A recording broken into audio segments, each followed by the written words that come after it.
Yeah, that's a lot of usage surging almost instantly. Right. So, Molly, the CEOs are going to be testifying together. Some of them, they'll be remote and everything, but they're together as opposed to, individually. And we all remember when we saw Mark Zuckerberg make that lonely walk. Well, he wasn't very lonely walk down the hall. He was surrounded by people, but sitting at that desk all by himself. Do you think that will sort of change the hearing, the fact that they will all be there together? Well, I think there's two things that are going to change the hearing. Number one, they aren't going to be all together because they are all going to be remote. And I have clocked many hours of watching these new remote hearings, and I got to tell you, the number of times there have been unmuted microphones. Sharon, are you there, Sharon? Sharon, you got to unmute your microphone. That eats into the time that the members have to ask questions. And if they're doing that for each CEO, that really impacts how organic this hearing will be.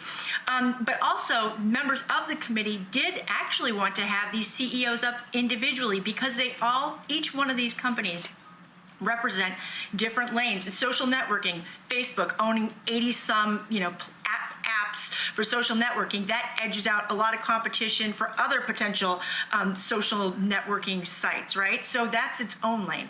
Google, like I said, with the third-party market sellers and basically using that data to, hurt its competitors. And then you have Google with information and searching, Apple with the App Store, all these apps that people are now depending on because of the pandemic. Can competitors adequately compete in the app marketplace? So those are four totally different aspects of this global online platform world. And many lawmakers on that panel did want to have these hearings separately. But, as it is, they have to come up with legislation if they want to address this, because ideally what's going to happen and coming out of this, year-long investigation is Congress will come up with some kind of legislation to regulate this largely unregulated industry, and they need to do that sooner rather than later, given the election is in less than 100 days.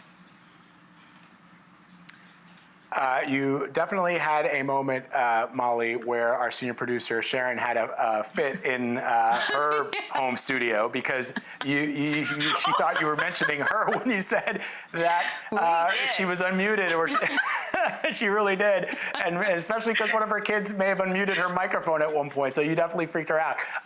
Dan, let me ask you, I had this conversation earlier, and Marie and I did with Roger Chang, your colleague over at CNET. And, I'm still sort of curious about what folks like, for example, Mark Zuckerberg are really looking for. On one hand, Zuckerberg has written op-eds where he's talked about more meaningful regulation of the internet, but that would seem to be self-defeating. And so on one hand, it makes me skeptical because I just sort of think, well, that's a PR effort to write an op-ed and say, yes, please regulate the internet and please regulate me, when in fact you know that more regulation would mean less money for you, less money for your business, less revenue, less money for your shareholders if you're one of these tech CEOs. So are they really looking for any kind of regulation? And if they are, what kind of regulation would they welcome? And what kind of regulation, more importantly, would they not welcome? You bring up a great point, Vlad. Look, these companies, like Molly said, they're ostensibly here because regulation is on the table. You don't get Tim Cook or Jeff Bezos or Sundar Pichai. You don't get executives like Mark Zuckerberg to show up at one place at one time unless they are really terrified of something. What is that? Well, it's regulation. This has been used as a cudgel to beat them with. It's been used as a threat. It's been used in all number of different facets. But Vlad, your question is the correct question to ask, which is, can regulation be applied in any meaningful way? And there is the on-the-record response, which they give. Your read is the same as mine, which is it's good PR to say, hey, look, please regulate me. This goes back to the open source days of the internet where open and free trade of information and ideas, blah, blah, blah, blah, blah. The reality is when I talk to people off the record at Facebook, when we sit down and have coffee in San Francisco, or when I talk to people at Twitter, I know they're not testifying today, but they say very similar things, at Google, elsewhere, they say that, look, we really wish that we had a system that was a little more similar to China's managed capitalism so we could pursue our interests without the fear of regulation. The number one thing we fear is regulation. That's what they tell me. And not just me, they tell almost every tech reporter who pries into them off the record. They're terrified of regulation. Can I just jump into that? Because I think that what we are going to hear from CEOs... Yeah. Oh, sorry. What I think we are going to hear from these CEOs is that what they are providing for the public, they're doing it largely for free. And they are not making a lot of money off of individual consumers. And not only that, they have to compete with these Chinese companies who don't have a lot of regulation, as Dan said.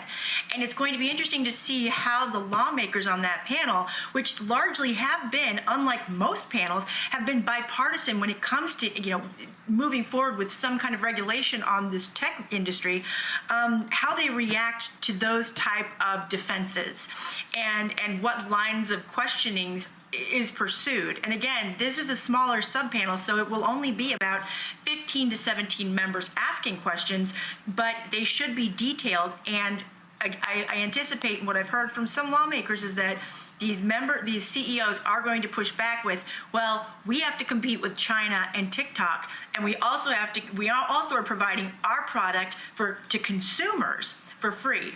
Meanwhile, they're getting a lot from those consumers, a lot of data from those consumers, but at the same time, that would be their pushback. Yeah, I mean... All right, cool, guys. It's very interesting. Yeah, I'm curious to see how this all unfolds. Like we pointed out before, we have 4 different CEOs providing very different services to us, but they are all meeting in this one place. They are dominant forces in their marketplace and in our lives, and you got to be a little concerned about that. So we are waiting for this hearing to get underway. When it starts, we're going to dip into it. Want to thank Molly and Dan for joining us. For now, though, we're going to get you caught up on some of the other day's news and take a quick break. You're streaming CBSN.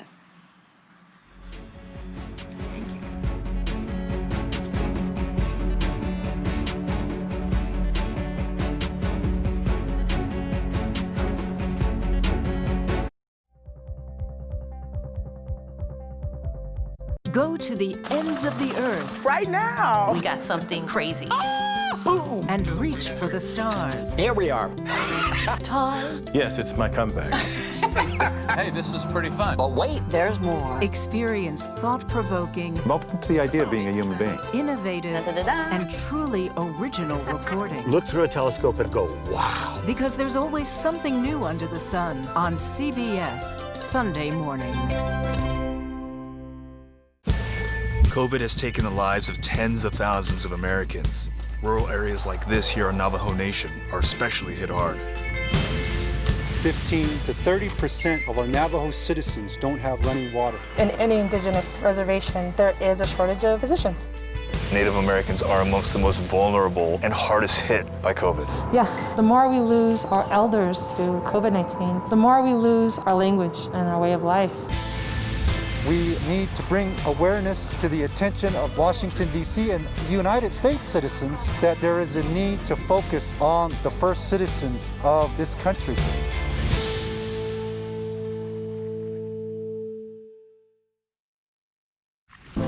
In 60 years, we went from about 100,000 factory workers to probably about 7,000.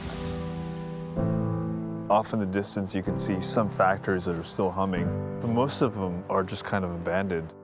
The restaurant industry right now is one of the largest and fastest growing industries in America. And yet it continues to be the absolute lowest paying employer in the United States. Barely anybody's making enough to live. You're donating plasma to get by. It's literally a slave wage. I don't remember growing up like this. My mom didn't have to go to food banks.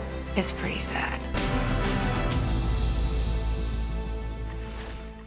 Even really young kids are feeling what's going on right now. How should parents be talking to them about this whole question of racial justice? How do we embrace this moment and turn it into real change? What we really must focus on is moving from protesting to policy. Join Gail, Anthony, and Tony on CBS This Morning.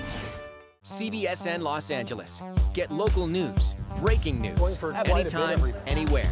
It's easy to find us, and it's free. Download the CBS News app on your favorite devices. CBSN Los Angeles, streaming 24/7. You can watch CBSN 24/7. I've got an amazing story to share with you. I understand you have some breaking news. How does it all play out? It's quite an adventure here at CBSN. It's been a day.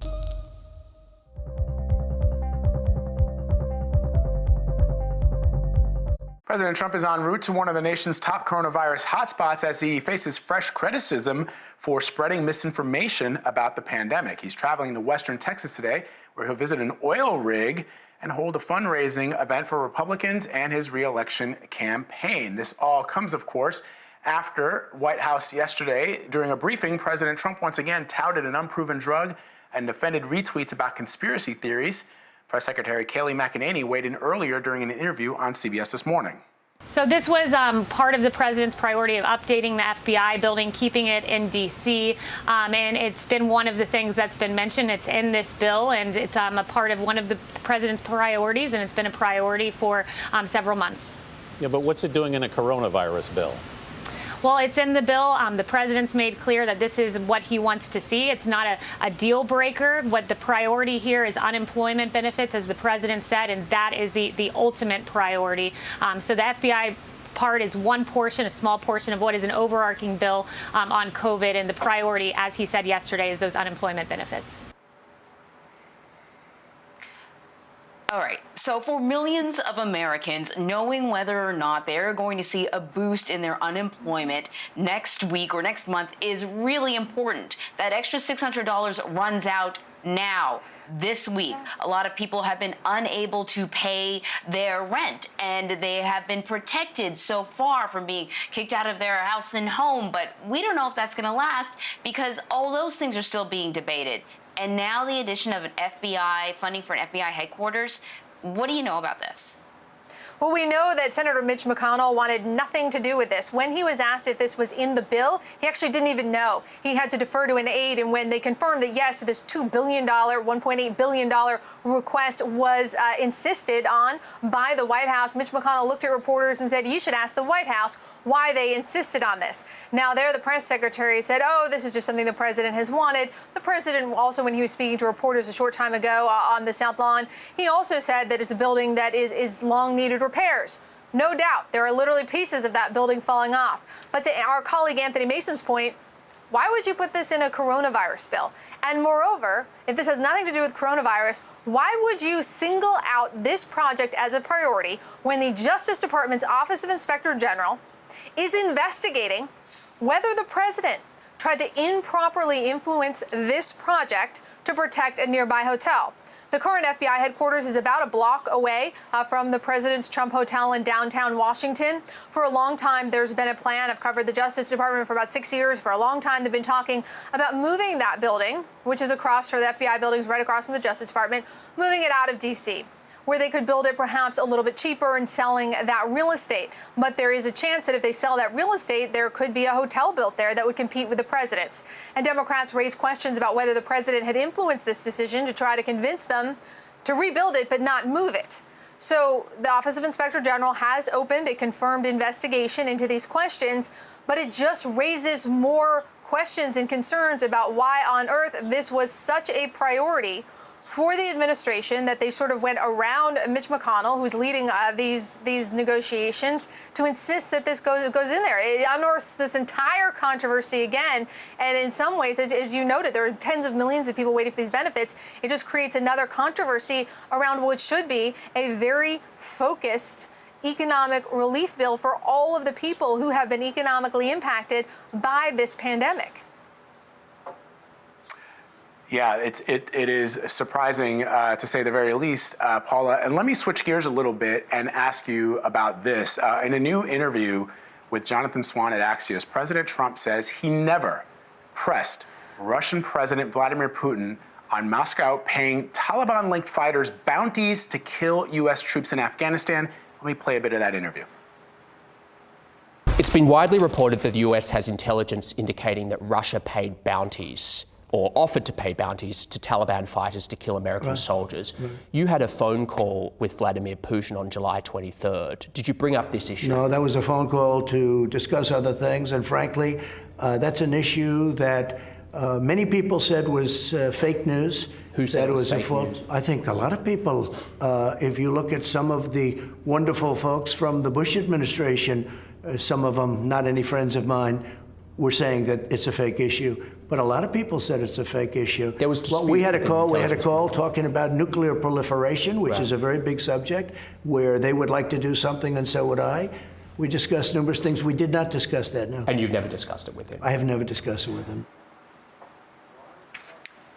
Paula, I know that you and the other members of the White House press corps have been trying to get answers on this from the president, but for some reason, he seems reluctant to challenge Vladimir Putin on those bounties.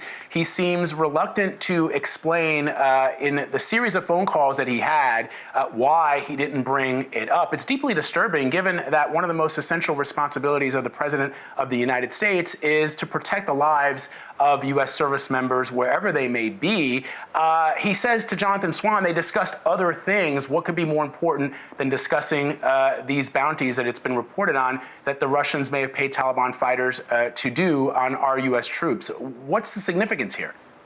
It's incredibly significant because Democrats are now seizing on this, suggesting that this is evidence that the president doesn't want to challenge Vladimir Putin, even when U.S. lives are at stake. Now, of course, there are other things they could have discussed. In fact, they could have discussed the possibility of vaccines, either Russians trying to steal some of our IP and our research, or working collaboratively. The president was asked about that, too, a short time ago. Wouldn't give a direct answer about whether they discussed that. So a lot of questions about why the president will not be more transparent about his conversations about Vladimir Putin, but moreover, why he does not take these reports and this intelligence more seriously. This is an administration that, as we've seen, Vlad and Anne-Marie, they're pretty quick to outrage, right? The president was outraged about what was trending on Twitter the other day. He gets outraged about TV ratings. The press secretary was incorrectly outraged that a children's cartoon about little police dogs was canceled, right? They're outraged a lot about a lot of things. So you would think that even the specter raising the suggestion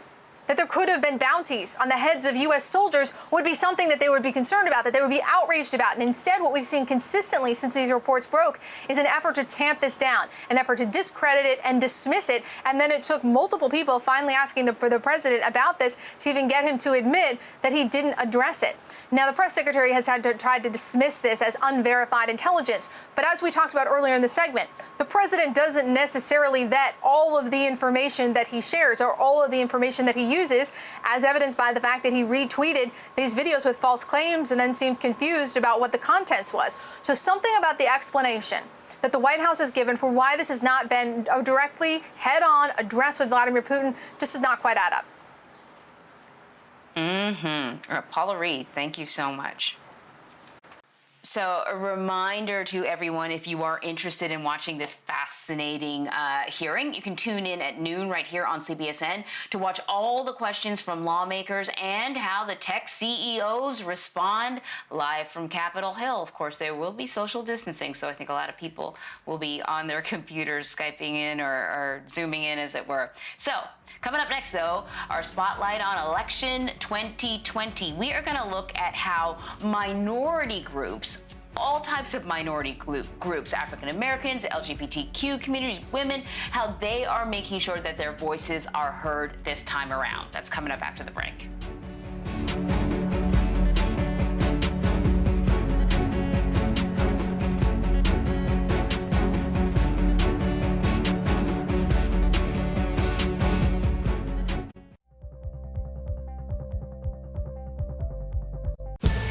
COVID has taken the lives of tens of thousands of Americans.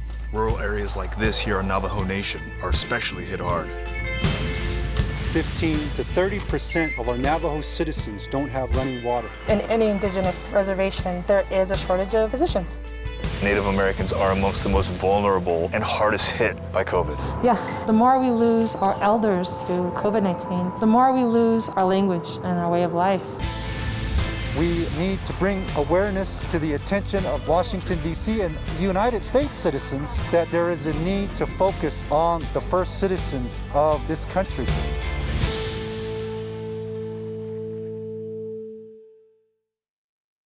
CBSN Los Angeles. Get local news, breaking news, anytime, anywhere.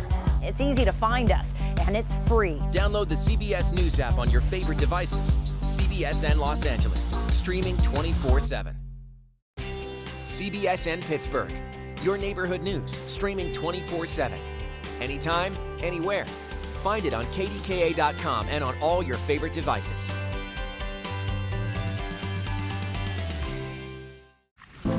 In 60 years, we went from about 100,000 factory workers to probably about 7,000. Off in the distance, you can see some factories that are still humming, but most of them are just kind of abandoned. The restaurant industry right now is one of the largest and fastest growing industries in America. And yet it continues to be the absolute lowest paying employer in the United States. Barely anybody's making enough to live. You're donating plasma to get by. It's literally a slave wage. I don't remember growing up like this. My mom didn't have to go to food banks. It's pretty sad. As late Congressman John Lewis lies in state at the Georgia State Capitol today, people all over the country are reflecting on his impact and his contributions to fighting for the rights of minority groups, African Americans, the LGBTQ plus community, and many more. The push for equality certainly has been highlighted this summer by a number of minority groups, as reported in a recent Axios piece. This all comes as we're just 97 days away from the November election. So I want to bring in the author of that article, Steph Kite. Steph, you are a politics reporter for Axios. And I want to start off by asking you this.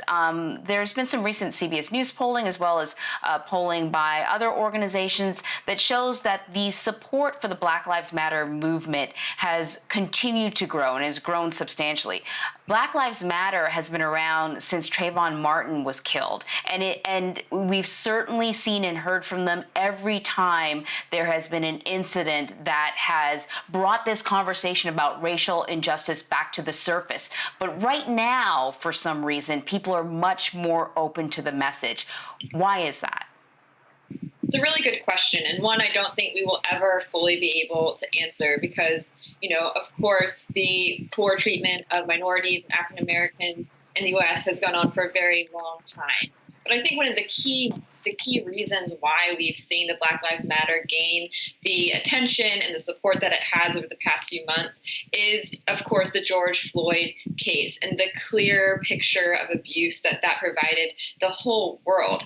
I think it's very hard to argue when people are looking at those videos and that image of George Floyd with the officer's knee on his neck. And it goes back to that moment. I think that moment really captured the Americans' attention in a way that it hasn't been caught in a long time. And of course, I think you can also point to the coronavirus and people being on their phones more, maybe being at home more aware and watching the news. I think all of these things have really created this moment that we're seeing still play out with protests across the country calling for police reforms.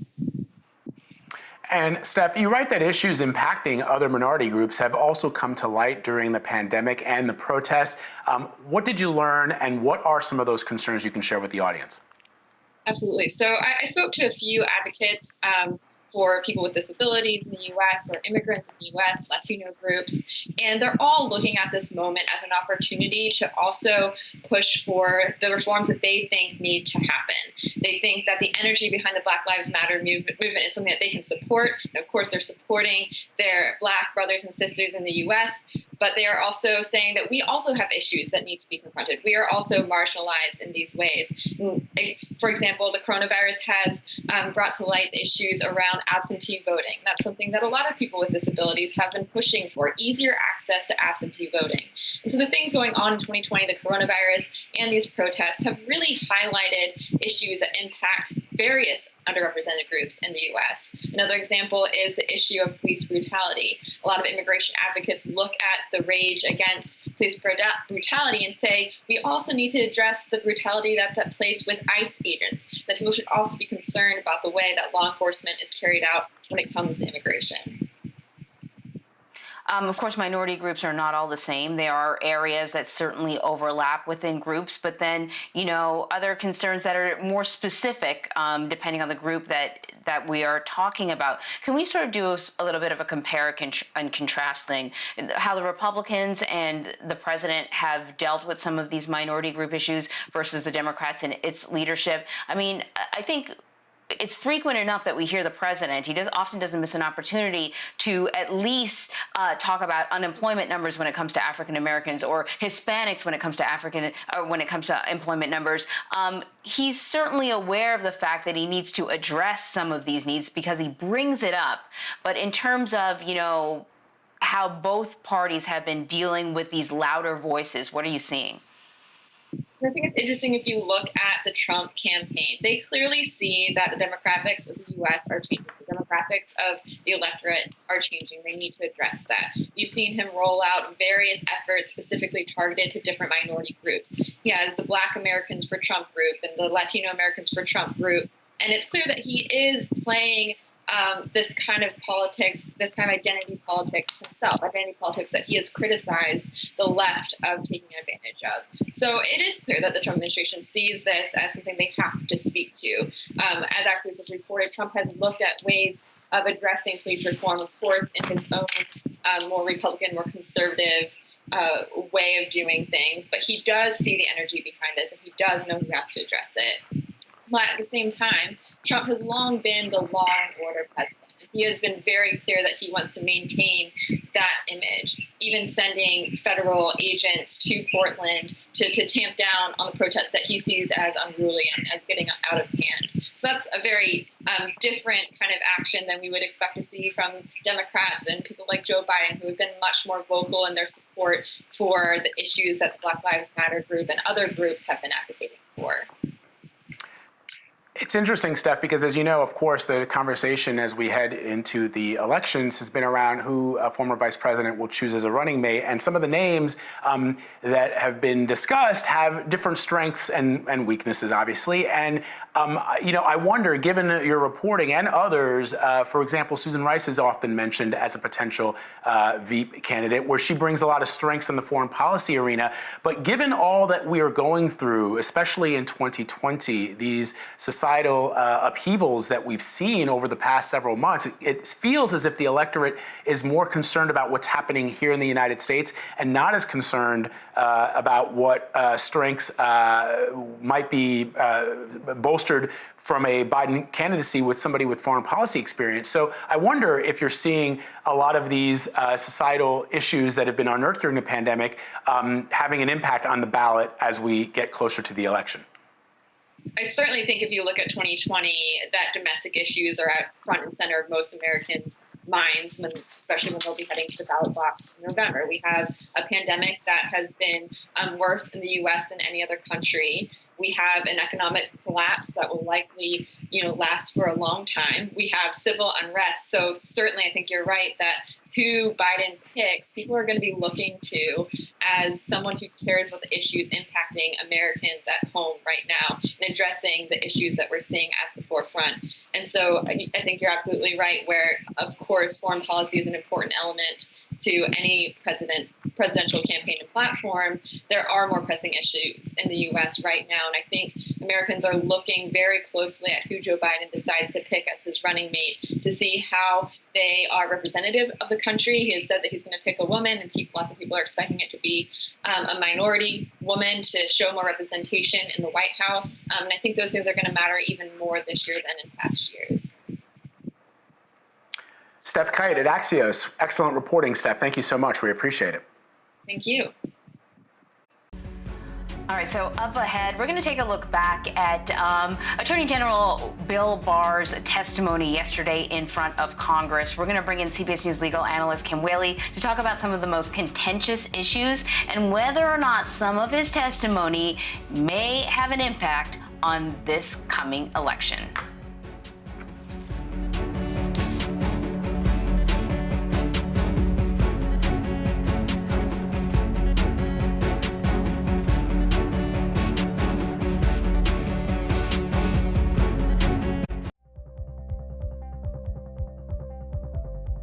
These are hard, tiring, taxing jobs, even before coronavirus came. This is my Clorox wipes, my Lysol. I have no idea what I'm walking into. I don't know if the customers are carriers. I feel privileged to be out here when so many people are out of work. Did you ever think that you would find yourselves at the front line? We have the opportunity to bring something valuable to the community, and that feels good. We have to be willing to change policy on a permanent basis to recognize and honor these workers. Doesn't seem like it's worth the risk that you endure every day. I have to do what I can to take care of myself and my family. If you had the choice, would you stay home? Maybe, yeah.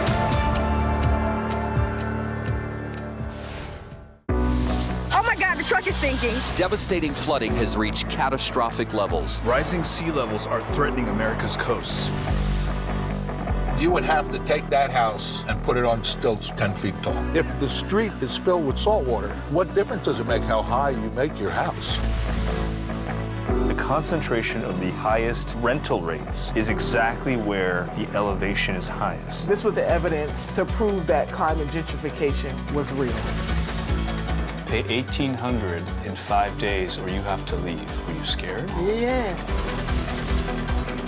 Every single person who stood up and said, I am not paying this rent increase, received an eviction. Haitians built this place and you're getting kicked out. Yes.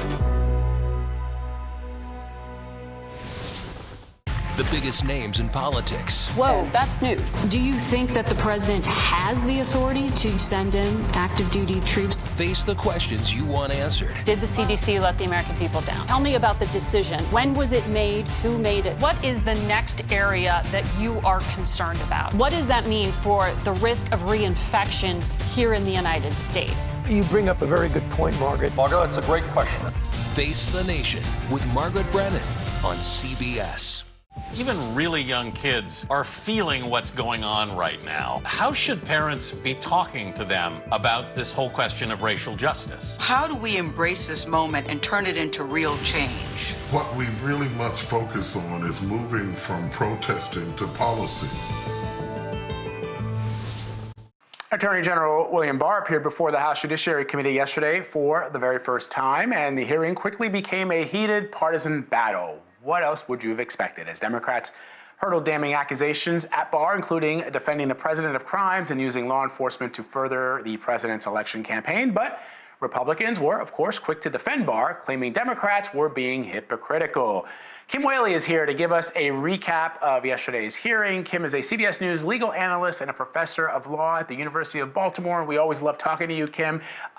So before we even get into what was said, what was not said, can I just ask as an attorney, does it ever make sense to speak more than you hear? In other words, for the prosecutors to make more noise than the witness? Because we did hear a lot of Democrats pontificating, making points, making statements, but if you were hoping to hear the Attorney General answering questions, you didn't really get a lot of that. I don't know, is that effective, Kim, generally in a hearing? No, generally in a court hearing, the witness would ask questions for as long as the judge allowed the lawyer to ask the questions, the same in a grand jury. And lawyering, the follow-up questions are almost as important, if not more important, than the initial questions. So having 5 minutes per member of Congress is just truncating it. So it's close to impossible, I think, really, to get to the heart of the questions. In addition, of course, Mr. Barr is very skilled at filibustering, at asking questions about the questions, at having very technical answers that evade really the issue, evade the question, but leave him, for the most part, immune from any perjury charges. And that's what follow-up cross-examination, careful follow-up questions are designed for, is to pin the witness down. It's just impossible to do that in this format. So then, sort of from your expert opinion, if the overarching purpose of this hearing was to determine, in a way, whether or not the Attorney General sees himself as the Attorney General for the people or a personal attorney for the president, do you think the hearing was successful? Did we sort of suss that out from him? I do think it was successful in that regard. He didn't really act as a DOJ lawyer, let alone the Attorney General of the United States. And I say it for this reason. Lawyers understand that most of these questions, these hard questions, especially big public policy questions, have a lot of ambiguity. You have to hedge. You have to weigh different sides of the argument. You have to embrace the fact that there are arguments on both sides. He was very sort of forthright, my way or the highway, about a lot of questions, a lot of really important issues. And I think part of why the Democrats were a little bit sort of in a disadvantage here is there are so many problems right now with the Department of Justice, from the politicization of it, from his intervening in prosecutions and sentencings of the president's friends in a way that's unprecedented, to, I think, primarily, most recently, using federal agents, some of them anonymously, to crack down on peaceful protests. I mean, he mentioned a lot about, the federal courthouse in Portland, but we're well beyond that when it comes to federal intervention. So this really is something that should be undertaken over a matter of days with documentation in advance so that members of Congress know what the Justice Department's position is on these issues and then can follow up on details. I mean, this is really a catastrophe for democracy, unfortunately, in this moment. And Mr. Barr really wasn't acting like the Attorney General. He was acting like a very dogged lawyer for the president personally.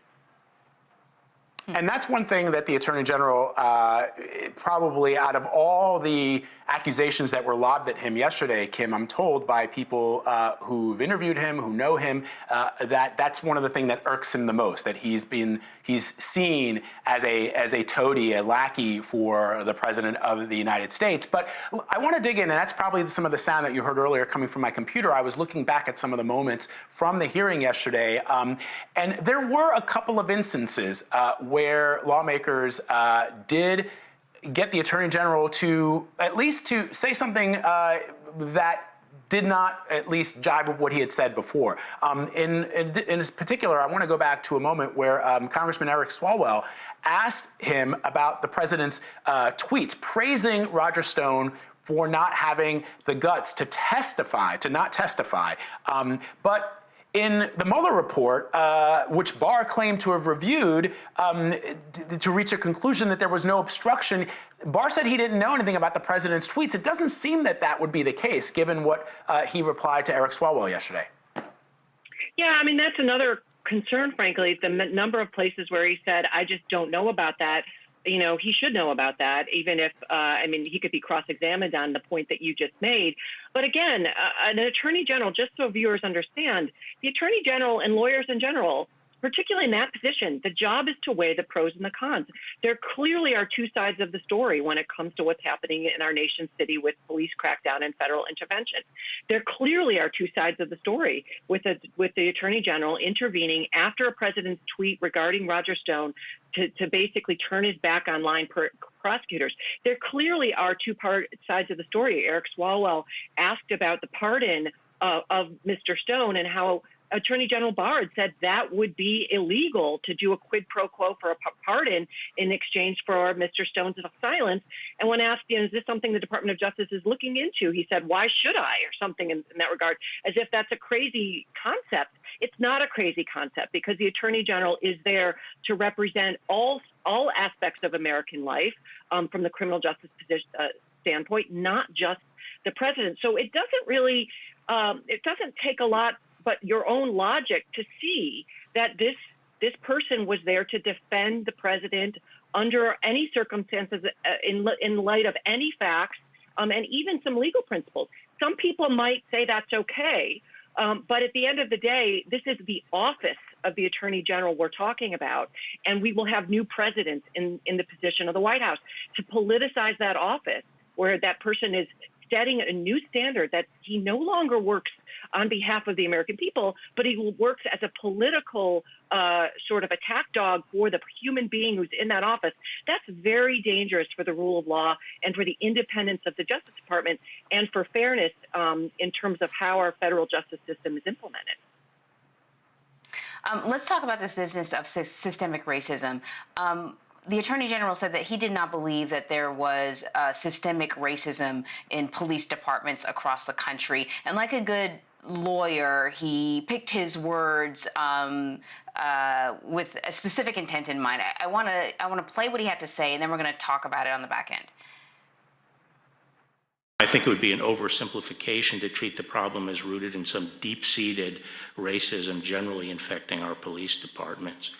It seems far more likely that the problem stems from a complex mix of factors which can be addressed with focused attention over time. I don't agree that there's systemic racism in the police department. Specifically, generally in this country. You seem to have a difficult time understanding systemic racism and institutional racism.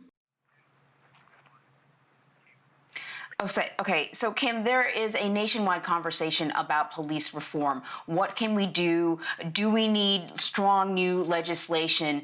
When you keep in mind the Attorney General's perspective on policing and what may be partly responsible for the root problems, what does that say to you about the conversation moving forward about police reform if it's not going to include the impact of systemic racism, because he doesn't think that that's a major issue? Well, again, the role of the Attorney General is to represent all of the American people. It's not, if you think about who his client is, it's not the president personally. So really, he should be curious about this.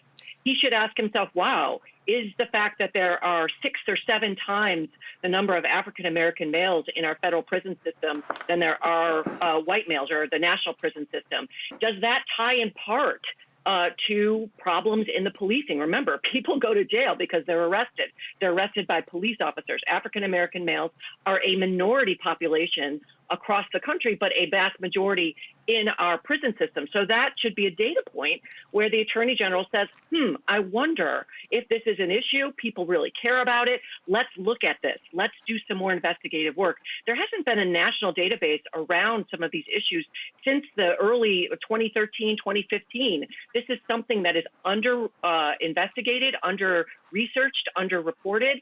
And the notion that we don't have widespread racism, given our history of slavery in this country, that still lives in our public consciousness, of course, is absurd. And the notion that that's not going to somehow bleed into the police force that are on the front lines of enforcing the criminal justice system is also absurd. So for him to dismiss this out of hand is a problem.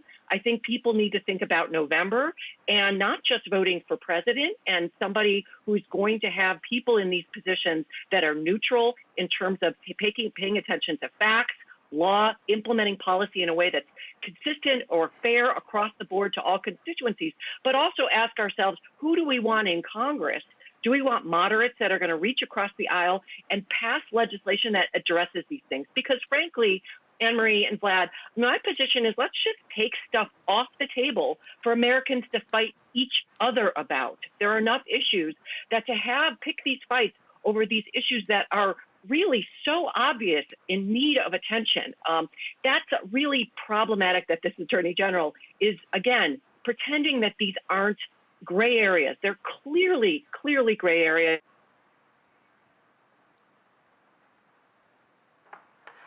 Oh, I think that Kim has probably frozen, but it's good. Thank you very much, Kim Whaley. It's not good that she froze, but that was going to be my last question to her anyways. But thank you so much, Kim. Really appreciate it. All right, going to take a quick break. You're streaming CBSN, CBS News, always on.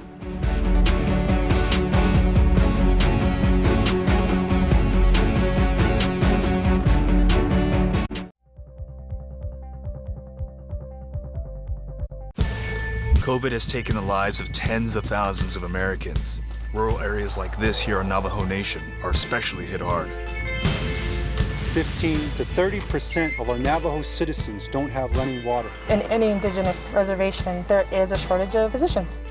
Native Americans are amongst the most vulnerable and hardest hit by COVID. Yeah, the more we lose our elders to COVID-19, the more we lose our language and our way of life. We need to bring awareness to the attention of Washington, D.C. and United States citizens that there is a need to focus on the first citizens of this country.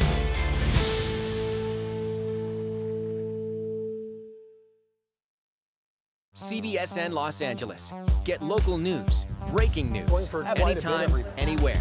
It's easy to find us, and it's free. Download the CBS News app on your favorite devices. CBSN Los Angeles, streaming 24/7.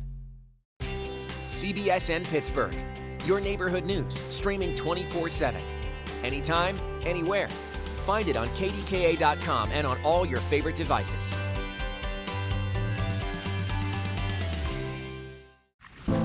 In 60 years, we went from about 100,000 factory workers to probably about 7,000. Off in the distance, you can see some factories that are still humming, but most of them are just kind of abandoned. The restaurant industry right now is one of the largest and fastest growing industries in America. And yet it continues to be the absolute lowest paying employer in the United States. Barely anybody's making enough to live. You're donating plasma to get by. It's literally a slave wage. I don't remember growing up like this. My mom didn't have to go to food banks. It's pretty sad.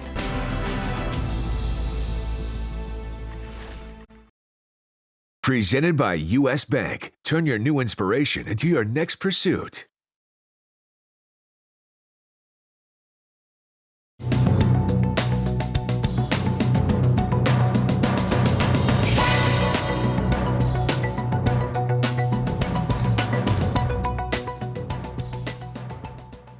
Students have been encouraged to take gap years between high school and college, but many graduates are reconsidering their options this year after a new report from the Federal Reserve Bank of New York. Economists at the bank say students who delay college this year because of the pandemic could lose more than $90,000 in lifetime earnings. Aaron Panusamy is Chief Academic Officer at CollegeWise, an admissions counseling service. He is with us now to discuss this. Aaron, I hope I got your name right. Let me ask you, do you agree with the economists? Well, listen, that number is one that's like striking. It captures hearts and minds, but it's one of these things that over the course of a child's lifetime, I'm not sure that $90,000 will mean quite as much as it does at this particular moment. So then how would you advise people who may be considering a gap year because, maybe their college plan isn't going to work out the way they thought it was. Maybe their college isn't really having in-class lectures. And so they're thinking, maybe a gap year is a good idea right now. Right. And, there is certainly reason for some students to take a gap year. If you are an athlete who is looking forward to 4 years of college sports, if you were someone who is going to major in dance and, the physicality of studying that just isn't going to happen online, it very well could make sense to take a gap year. And traditionally, I've been someone who's very supportive of gap years. I think they can be powerful, transformative experiences.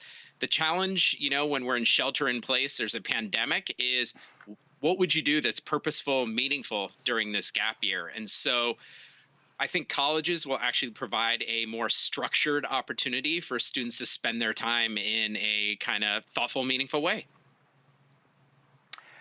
What kind of advice can you offer students whose families may have been financially impacted by the coronavirus and maybe sort of reconsidering their college plans? I know you point to some of the different fields of study that may make more sense than others to continue in a virtual way, and others that may mean taking a gap year is advisable. But what should people be thinking about just sort of from a financial perspective? Sure. Very practically, it's important for a family that feels, financial constraints surrounding paying for college to be in touch with the financial aid office of the college or university that they are planning on attending. These are professionals who are working very closely with students to make sure that they can show up on campus, afford it, not, go into like unreasonable debt. And so that's, one thing they should be considering. I think the other thing to consider is, a gap year. If a student is able to get a well-paying, a job that pays them well for the next year, it may be something to consider. I think it's just that we're seeing that the market has quite a few constraints on that at the moment. And so I think for most students, the opportunity to go to college, start engaging with your education, ideally graduating a year earlier than, a student who decides to sit it out for a more normal college experience. They get to enter the job market earlier, and hopefully they're going to enter into a healthier economy with more opportunities. So, when you start weighing the opportunities now versus the opportunities in 4 years or in 3 years for the students who speed up their education, I think there's going to be more opportunities in a few years than there are right now. So by and large, broadly speaking, I'm encouraging kids, go ahead and start your education. Now, that's acknowledging the fact that, every student, every family is in a different situation. So everyone needs to take a look at their own circumstances carefully. Just one of the many ways that COVID-19 in 2020 has sort of laughed in the face of our well-made plans for the coming year. Aaron, really good advice, though. Thank you very much. Thanks for having me.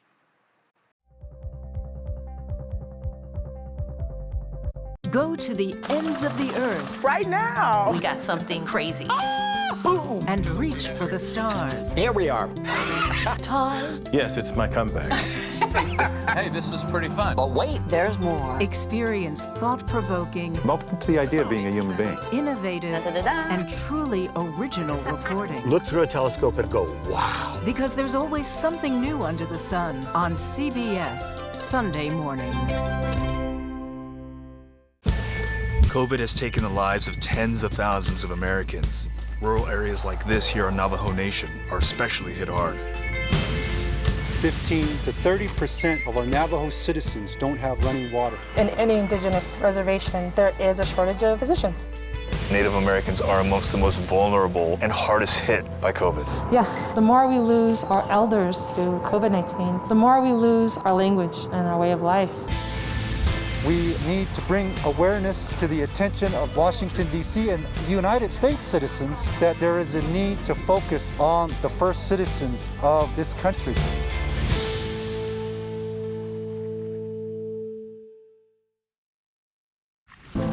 In 60 years, we went from about 100,000 factory workers to probably about 7,000.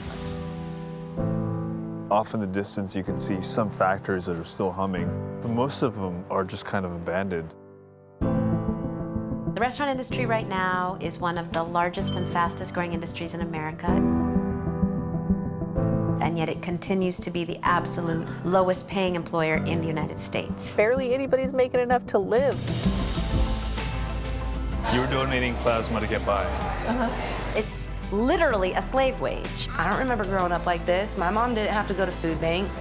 It's pretty sad.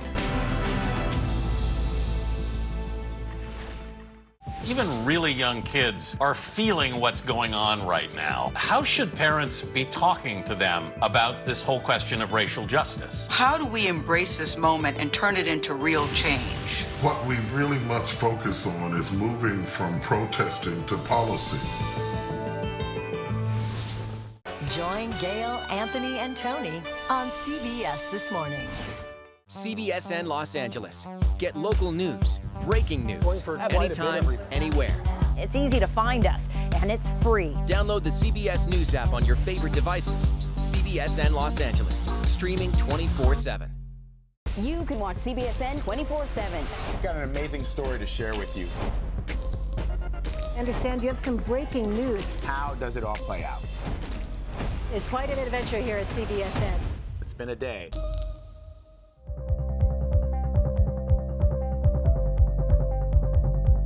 It has been a day of raw emotion as this city and the country mourned a man whose death has inspired a movement. State police are here. Behind them, firefighters dousing the flames. What do you hope comes from this? This is what's coming from it. The change is here.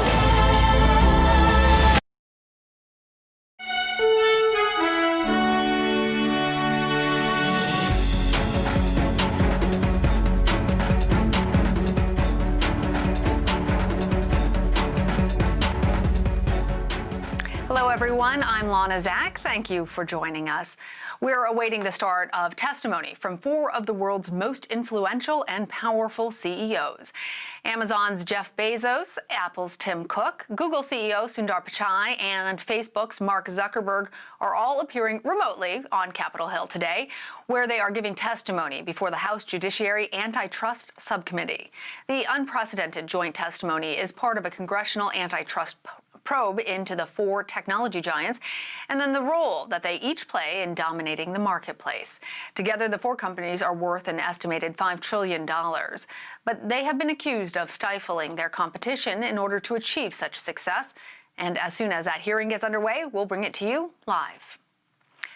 The White House Coronavirus Task Force is warning that coronavirus may be spreading across the country. 21 states are now being designated as the red zone due to the large number of cases. The task force is also warning of a likely surge in 5 additional states. You can see them highlighted in yellow. Unless more action is taken, they are including closing some businesses. Almost 150,000 Americans have lost their lives since the start of the pandemic. That includes the 1,200 people who died just yesterday. Danya Bacchus has the latest. Hospitalizations are starting to stabilize in Florida, but the statewide positivity rate is still over 10%.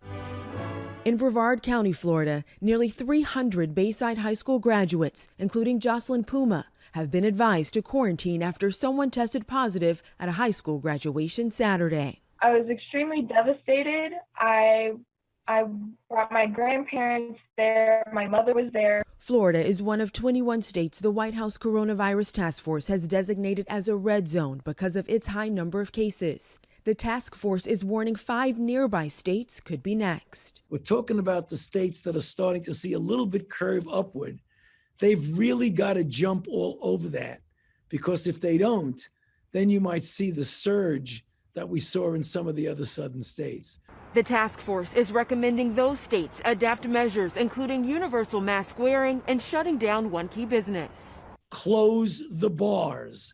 That's where a lot of the transmission takes place. In Alabama, another red zone state, Pastor Ricky Williams says after a 64-person church service earlier this month, 20 members of his church tested positive, including him and his wife. We sprayed everything down to the best of our abilities. We had some had wore a mask on the inside, yes, and we distanced. And despite also being a red zone state, Daddy's proud of you, okay? Some schools are back in session in Mississippi. Students have to wear masks in the halls and follow social distancing rules. Danya Bacchus, CBS News, Los Angeles.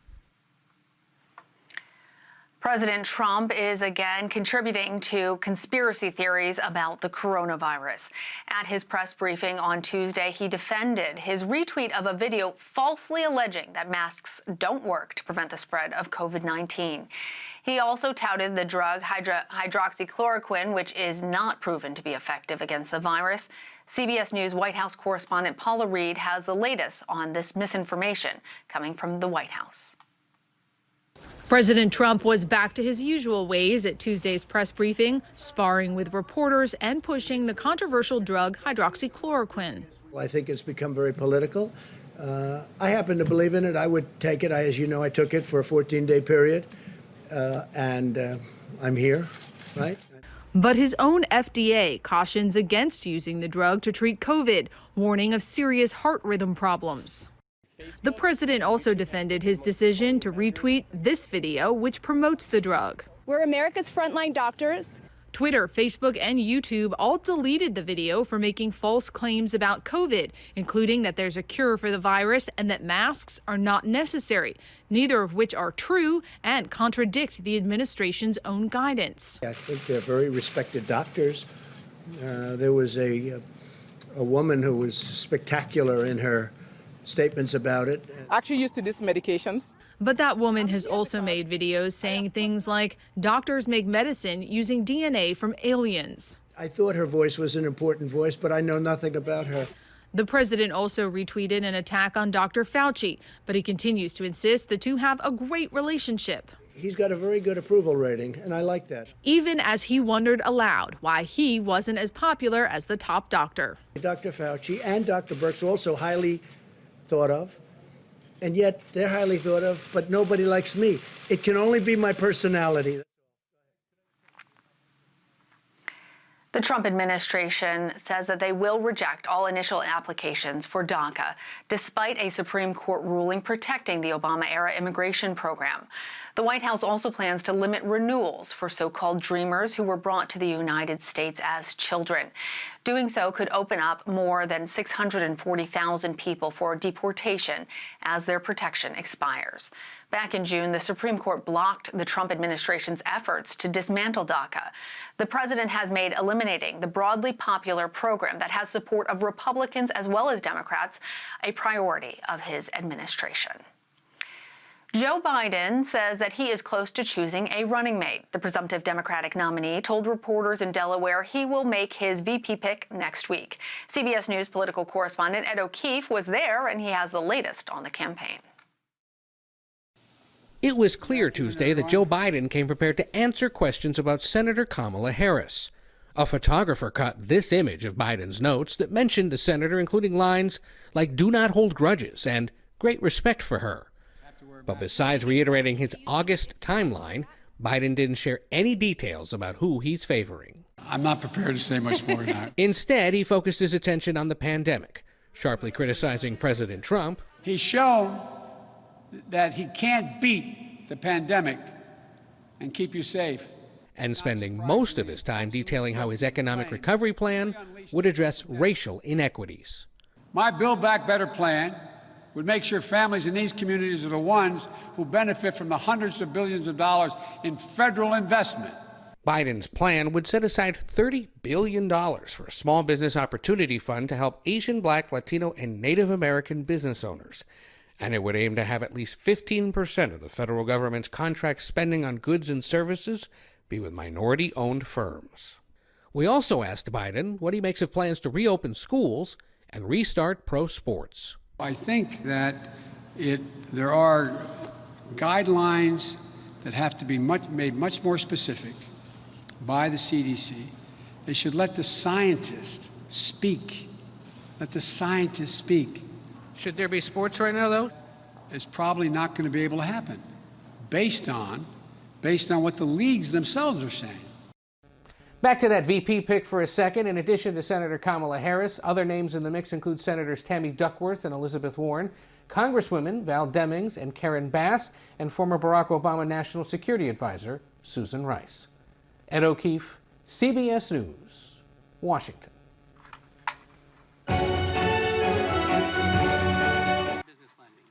I want to take you now to Capitol Hill, where the House Judiciary Antitrust Subcommittee hearing has begun. It looks like Subcommittee Chairman David Cicilline from Rhode Island is now speaking. And soon we expect to hear from Amazon's Jeff Bezos, Apple's Tim Cook, Google CEO Sundar Pichai, and Facebook's Mark Zuckerberg. Let's listen. Financial services, media, and games. Facebook is the world's largest provider of social networking services with a business model that sells digital ads. Despite a litany of privacy scandals and record-breaking fines, Facebook continues to enjoy booming profits, $18 billion last year alone. Lastly, Google is the world's largest online search engine. Apple is a dominant provider of smartphones with more than 100 million iPhone users in the United States alone. In addition to hardware, Apple sells services and apps including financial services, media, and games. Facebook is the world's largest provider of social networking services with a business model that sells digital ads. Despite a litany of privacy scandals and record-breaking fines, Facebook continues to enjoy booming profits, $18 billion last year alone. Lastly, Google is the world's largest online search engine, capturing more than 90% of searches online. It controls key technologies and digital ad markets and enjoys more than 1 billion users across 6 products, including browsers, smartphones, and digital maps. Prior to the COVID-19 pandemic, these corporations already stood out as titans in our economy. In the wake of COVID-19, however, they're likely to emerge stronger and more powerful than ever before. As American families shift more of their work, shopping, and communication online, these giants stand to profit. Locally owned businesses, meanwhile, mom and pop stores on Main Street, face an economic crisis unlike any in recent history. As hard it is to believe, it's possible that our economy will emerge from this crisis even more concentrated and consolidated than before. These companies serve as critical arteries of commerce and communications. Because these companies are so central to our modern life, their business practices and decisions have an outsized effect on our economy and our democracy. Any single action by one of these companies can affect hundreds of millions of us in profound and lasting ways. Although these four corporations differ in important and meaningful ways, we've observed common patterns and competition problems over the course of this investigation. First, each platform is a bottleneck for a key channel of distribution. Whether they control access to information or to a marketplace, these platforms have the incentive and ability to exploit this power. They can charge exorbitant fees, impose oppressive contracts, and extract valuable data from the people and businesses that rely on them. Second, each platform uses its control over digital infrastructure to surveil other companies, their growth, business activity, and whether they might pose a competitive threat. Each platform has used this data to protect its power by either buying, copying, or cutting off access for any actual or potential rival.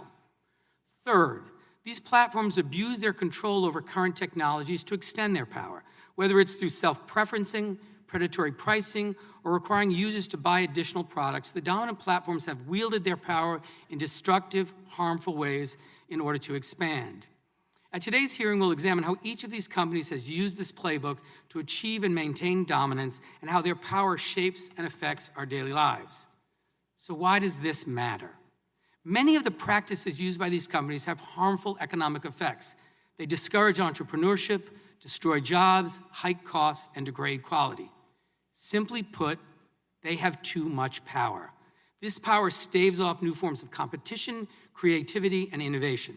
And while these dominant firms may still produce some new innovative products, their dominance is killing the small businesses, manufacturing, and overall dynamism that are the engines of the American economy. Several of these firms also harvest and abuse people's data to sell ads for everything from new books to dangerous so-called miracle cures. When everyday Americans learn how much of their data is being mined, they can't run away fast enough. But in many cases, there is no escape from the surveillance because there's no alternative. People are stuck with bad options. Open markets are predicated on the idea that if a company harms people, consumers, workers, and business partners will choose another option. We're here today because that choice is no longer possible. In closing, I'm confident that addressing the problems we see in these markets will lead to a stronger, more vibrant economy.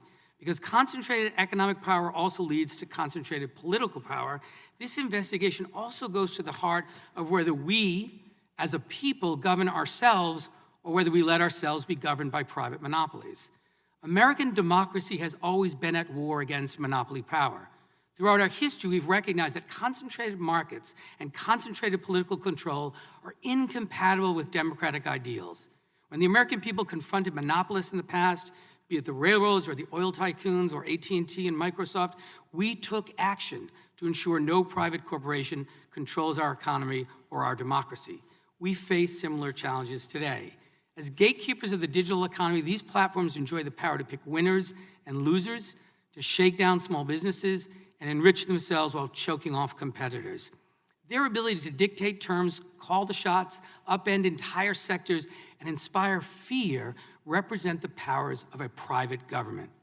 Our founders would not bow before a king, nor should we bow before the emperors of the online economy. And with that, I now recognize the ranking member of the subcommittee, Mr. Sensenbrenner, for his opening statement.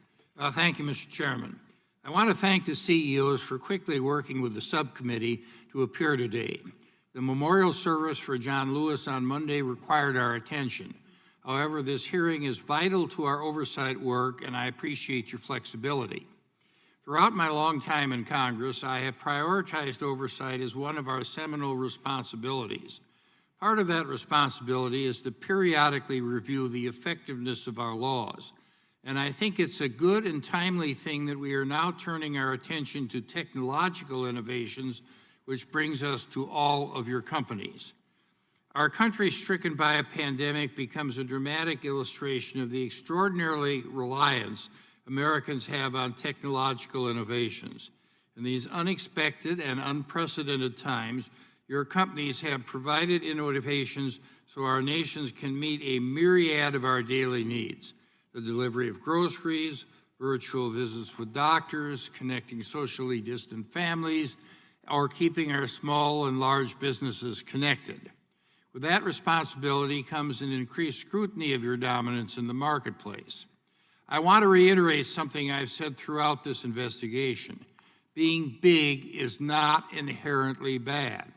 Quite the opposite. In America, you should be rewarded for success. We are here to better understand the role your companies have in the digital marketplace, and importantly, the effect they have on consumers and the public at large. You lead some of today's most powerful companies, and my colleagues and I have a great interest about what your companies do with that accumulated power. We also know that the tech marketplace is driven by data. So it follows that those who control the data, in essence, control the marketplace. There are broader questions surrounding data, however. Who owns the data? What responsibilities do companies have to share it with their customers or their competitors? What is the fair market value of that data? Is there anything monopolistic in acquiring this data? And what about monetizing it? These are complex issues that Congress, regulators, and even your own companies are wrestling with in the current technological landscape, and the answers to which we owe the American consumers. Since the tech investigation began, we have heard rumblings from many who are quick to say your successful companies have grown too large. Since this hearing was announced, it seems that those complaints have gotten even louder. While I find these complaints informative, I don't plan on litigating each of these complaints today. Antitrust law and the consumer welfare standard have served this country well for over a century. Those laws have provided the framework and creativity to make way for some of our most successful and innovative companies. I will be the first to highlight that. However, as the business landscape evolves, we must ensure that our existing antitrust laws are applied to meet the needs of our country and its consumers. I share the concern that market dominance in the digital space is ripe for abuse, particularly when it comes to free speech. As we know, companies like Facebook, Google's YouTube, and Twitter have become the public square of today where political debate unfolds in real time. But reports that dissenting views, often conservative views, are targeted or censored is seriously troubling. Conservatives are consumers too, and they need the protection of the antitrust laws. The power to influence debate carries with it remarkable responsibilities. So let the facts be our guide here. Your companies are large. That's not a problem. Your companies are successful. That's not a problem either. But I want to leave here today with a more complete picture of how your individual companies use your size, success, and power, and what it means to the American consumer. And I yield back the balance of my time. I thank the gentleman. Now the chair now recognizes the distinguished chairman of the full committee, the gentleman from New York, Mr. Nadler, for his opening statement. Thank you, Mr. Chairman. I want to thank you, Ranking Member Sensenbrenner, and the subcommittee members for the tremendous effort that you have all put into the subcommittee's investigation.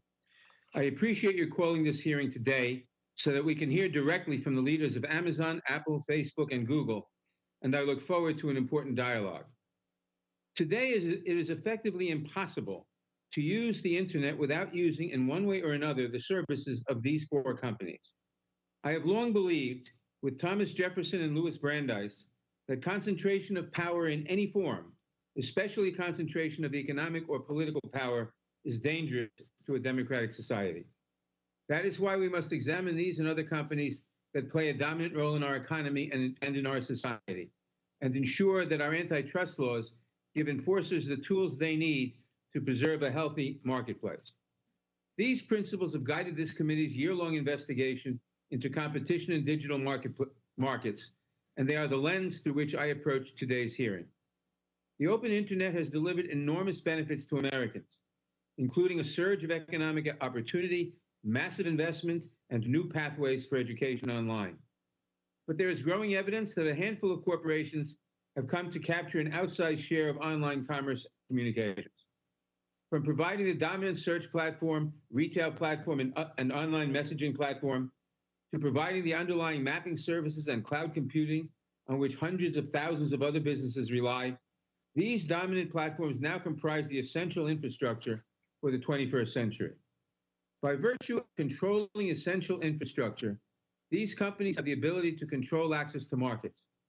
In some basic ways, the problem is not unlike what we faced 130 years ago, when railroads transformed American life, both enabling farmers and producers to access new markets, but also creating a key chokehold that the railroad monopolies could exploit. Railroads notoriously abuse this gatekeeper power in a variety of ways.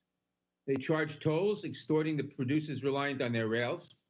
They discriminated among farmers, picking winners and losers across the economy.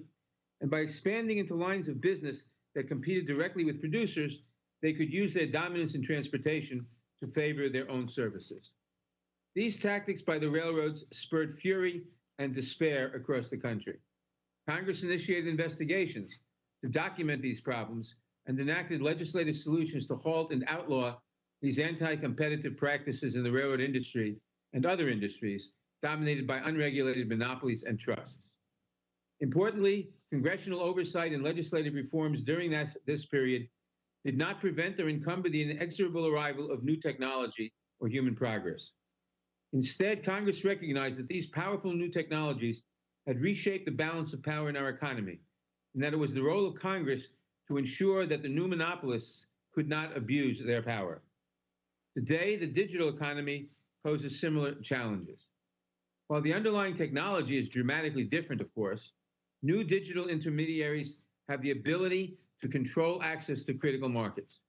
If you are an independent merchant, developer, or content producer, you are increasingly reliant on these powerful intermediaries to access markets and consumers. Across the economy, many businesses live in fear of exclusion from these platforms, a fact that some companies have shared with the committee over the past year during this investigation. The subcommittee's current review of competition in the digital marketplace continues a long tradition in this committee of oversight of the antitrust laws and our economy. From the days of Chairman Emanuel Seller, the House Judiciary Committee and its Antitrust Subcommittee have conducted careful, fact-based inquiries into industrial sectors showing signs of consolidation and anti-competitive conduct. This has continued on a bipartisan basis over the years, from Chairman Brooks and Hyde to Chairman Sensenbrenner's and Conyers and others. As a 1950 report from the then-named Subcommittee on Monopoly Power described our mandate, quote, "It is the province of this subcommittee to investigate factors which tend to eliminate competition, strengthen monopolies, injure small businesses, or promote undue concentration of economic power, to ascertain the facts and to make recommendations based on those findings." Following in this proud tradition, our investigation has held hearings with industry and government witnesses, consultations with subject matter experts, and the careful and at times painstaking review of large volumes of evidence provided by industry participants and regulators. While ultimately it is the responsibility of the antitrust enforcement agencies to enforce the law, Congress has an obligation to assess whether existing antitrust laws and competition policies and the will to enforce those laws and policies are adequate to address the competition issues facing our country and to take action if they are found to be lacking. Given the dominant role that these four companies play in our economy and our society, it is only reasonable that our careful examination of the antitrust laws begin with them. I appreciate the participation of all of our witnesses today. Our investigation would not be complete. Indeed, it has hardly begun without hearing directly from the decision makers at these companies, and I look forward to their testimony and to today's discussion. I yield back the balance of my time. I thank the gentleman, and I now recognize the ranking member of the full committee, the gentleman from Ohio, Mr. Jordan, for his opening statement. Thank you, Mr. Chairman, and I also want to thank the ranking member of this subcommittee, Mr. Sensenbrenner. I'm not sure how many more committee hearings this subcommittee or the full committee are going to have this Congress, but I want to thank Jim for his great work for the constituents of his district in Wisconsin for this many years and for the work he has done for this entire committee. I'll just cut to the chase. Big tech's out to get conservatives. That's not a suspicion. That's not a hunch. That's a fact. July 20th, 2020, Google removes the homepages of Breitbart and the Daily Caller. Just last night, we learned Google has censored Breitbart so much traffic has declined 99%. June 16th, 2020, Google threatens to demonetize and ban the Federalist. April 19th, 2020, Google and YouTube announce a policy censoring the content that conflicts with recommendations of the World Health Organization. Now think about that. The World Health Organization, the organization that lied to us, the organization that shilled for China. And if you contradict something they say, they can say whatever they want. They can lie for China. They can shill for China. You say something against them, you get censored. June 29th, 2020, Amazon bans President Trump's account on Twitch after he raises concerns about defunding the police. June 4th, 2020, Amazon bans a book critical of the coronavirus lockdowns written by a conservative commentator. May 27th, 2020, Amazon Smile won't let you give to the Family Research Council and the Alliance Defense Fund, but you can give to Planned Parenthood. Facebook, June 19th, 2020, takes down posts from President Trump's re-election campaign. November 1st, 2018, Facebook silences a pro-life organization's advertisement. May 19th, 2016, former Facebook employees admit Facebook routinely suppresses conservative views. And I haven't even mentioned Twitter, who we actually invited, Mr. Chairman. We asked for you guys to invite him as one of our witnesses. You guys said, no, I haven't even mentioned them. 2 years ago, they shadow banned 2 members of this committee. 4 members of Congress were shadow banned 2 years ago. 435 in the House, 100 in the Senate, 535, only 4. Only 4. Gates, Meadows, Nunes, Jordan, only 4 get shadow banned. And of course, what did Mr. Dorsey tell us? He said, oh, it was just a glitch in our algorithm. I asked him, what'd you put in the algorithm? The names Gates, Meadows, Nunes, Jordan? I mean, if I had a nickel for every time I heard it was just a glitch, I wouldn't be as wealthy as our witnesses, but I'd be doing all right. We've heard that excuse time and time again. May 28th, Twitter censors President Trump's tweet on the riots in Minneapolis. May 29th, 2020, Twitter censors the White House for quoting the president's comments about the riots in Minneapolis. June 23rd, 2020, Twitter censors the president again for saying he'll enforce the rule of law against any autonomous zone in Washington, D.C. You can tweet all you want about the autonomous zone that happened in Seattle, but the president tweets that he's not going to have one in Washington, D.C. Nope, you can't do that. You get banned, you get censored. Dozens of examples. Oh, I forgot one. Just last week, July 21st. Here's what Twitter did. The leader of Iran, the Islamic Republic of Iran, this is from the largest state sponsor of terrorism. Twitter allows this tweet, quote, the Islamic Republic of Iran will never forget the martyrdom of Soleimani and will definitely strike a reciprocal blow in the United States. So you can threaten the citizens of this great country, the leader of the largest state sponsor of terrorism, that's just fine. But the president says he's not going to allow some autonomous zone in D.C. and he gets censored. All kinds of examples, most of them from this year, and that's what's I think critical for us all to understand. Most of them from this year and election year. And that's what concerns me and so many Americans, because we saw what Google did in 2016. We all know about the email the day after the election where top executives at Google email chain where they talked about the silent donation Google made to the Clinton campaign. Now, thank goodness it wasn't enough, and in spite of their efforts to help Clinton, President Trump won. But we're 97 days before an election, and the power, as the previous chairman and ranking member have said, the power these companies have to impact what happens during an election, what American citizens get to see prior to their voting is pretty darn important. That's why this committee hearing is important. Look, we all think the free market's great. We think competition's great. We love the fact that these are American companies. But what's not great is censoring people, censoring conservatives, and trying to impact elections. And if it doesn't end, there has to be consequences. There have to be consequences. That's what I'm concerned about, and I think what so many Americans are concerned about. So I look forward to hearing from our witnesses, Mr. Chairman. And before I yield back, Mr. Chairman, we have a colleague. I would ask unanimous consent that Mr. Johnson, the ranking member of the Constitution Subcommittee, be allowed to participate in today's hearing, which is our customary practice for subcommittee hearings. The gentleman makes a unanimous consent request. Mr. Chairman, I would object. Objection is heard. I now have the pleasure Mr. Chairman, of introducing today's why witnesses. are we not allowing? It is customary. Mr. Jordan, there was a unanimous consent request. Objection was heard, and now we'll introduce our witnesses. This has never happened. It is now my pleasure to introduce the today's Committee. witnesses. Our first witness is Jeff Bezos, the Chief Executive Officer. Mr. Jordan, I have the time. But this is the ranking Our member. first witness. We're talking about people's liberties here. We got the Mr. ranking Jordan, member. you made a unanimous consent request. Objection was heard. Those are our rules. Objection was. It is now my pleasure to introduce today's witnesses. By the Mr. Our first Constitutional Law witness is Professor. Jeff Bezos, the Chief Put your Executive mask on. Officer of Amazon.com. Mr. Bezos founded Amazon in Excuse me, I'm going to remind members of this committee, unless you are speaking, our rules require you to wear a mask according to the attending physician. No, I'm speaking about another member of this committee. I'll begin again. It is now my pleasure to introduce today's witnesses. Our first witness is Jeff Bezos, the Chief Executive Officer of Amazon.com. Mr. Bezos founded Amazon in 1994 as an online bookstore.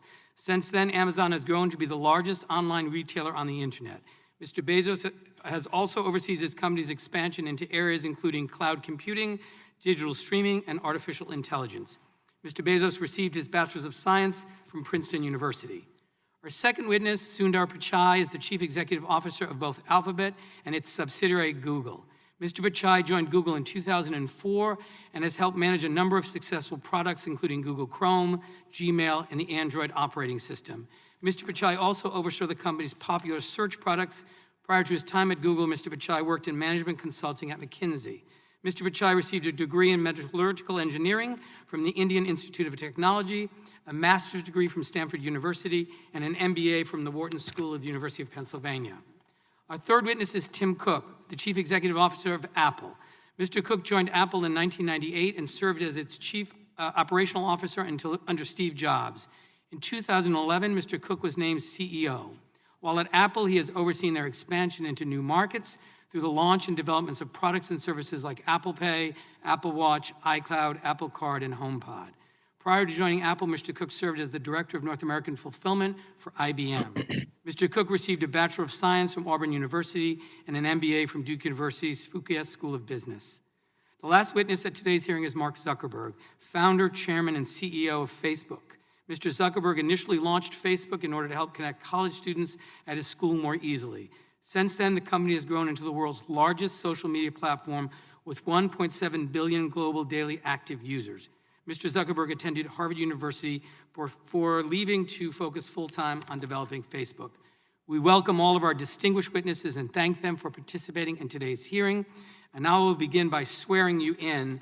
And before I do that, I want to also remind you that you are the only ones from your respective companies invited to testify today, and that in accordance with normal House practice and Section G of the House Remote Committee Proceeding Regulations, your sworn testimony must be your own. Please let me know if at any point in the hearing you wish to mute yourself so you can confer with your counsel. So will you please unmute your microphones and raise your right hands? Do you swear or affirm under penalty of perjury that the testimony you are about to give is true and correct to the best of your knowledge, information, and belief, so help you God? Yes. Yes. Let the record show the witnesses answered in the affirmative. Thank you, and you may remain seated.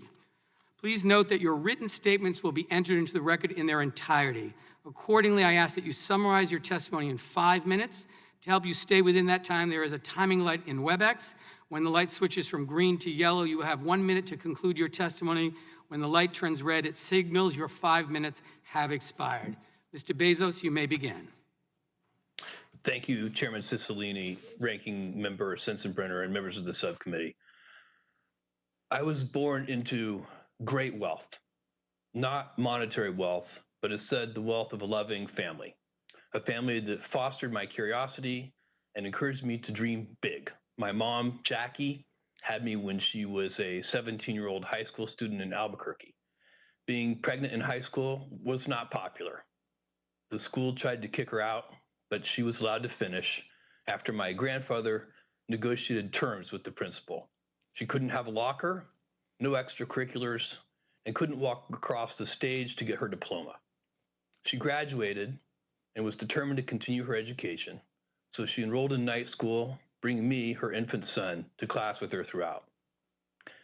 My dad's name is Miguel. He adopted me when I was 4. He was 16 when he came to the U.S. from Cuba by himself shortly after Castro took over. My dad didn't speak English, and he did not have an easy path. What he did have was grit and determination. He received a scholarship to college in Albuquerque, which is where he met my mom. Together with my grandparents, these hardworking, resourceful, and loving people made me who I am. I walked away from a steady job on Wall Street into a Seattle garage to found Amazon, fully understanding that it might not work. It feels like just yesterday I was driving the packages to the post office myself, dreaming that one day we might afford a forklift. Customer obsession has driven our success, and I take it as an article of faith that customers notice when you do the right thing. You earn trust slowly, over time, by doing hard things well, delivering on time, offering everyday low prices, making promises and keeping them, and making principled decisions, even when they are unpopular. And our approach is working. 80% of Americans have a favorable impression of Amazon overall. Who do Americans trust more than Amazon to do the right thing? Only their doctors and the military. The retail market we participate in is extraordinarily large and competitive. Amazon accounts for less than 1% of the $25 trillion global retail market and less than 4% of US retail. There's room in retail for multiple winners. We compete against large, established players like Target, Costco, Kroger, and of course, Walmart, a company more than twice Amazon's size. 20 years ago, we made the decision to invite other sellers to sell in our store, to share the same valuable real estate we spent billions to build, market, and maintain. We believe that combining the strengths of Amazon's store with the vast selection of products offered by third parties would be a better experience for customers, and that the growing pie of revenue and profits would be big enough for all. We were betting that it was not a zero-sum game. Fortunately, we were right. There are now 1.7 million small and medium-sized businesses selling on Amazon. The trust customers put in us every day has allowed Amazon to create more jobs in the United States over the past decade than any other company. Hundreds of thousands of jobs across 42 states. Amazon employees make a minimum of $15 an hour, more than double the federal minimum wage. And we offer the best benefits that include comprehensive health insurance, 401k retirement, and parental leave, which includes 20 weeks of paid maternity leave. More than any place on earth, entrepreneurial companies start, grow, and thrive here in the US. We nurture entrepreneurs and startups with stable rule of law, the finest university system in the world, the freedom of democracy, and a deeply accepted culture of risk-taking. Of course, this great nation of ours is far from perfect. Even as we remember Congressman John Lewis and honor his legacy, we're in the middle of a much-needed race reckoning. We also face the challenges of climate change and income inequality, and we're stumbling through the crisis of a global pandemic. Still, with all of our faults and problems, the rest of the world would love even the tiniest sip of the elixir we have here in the US. Immigrants like my dad see what a treasure this country is.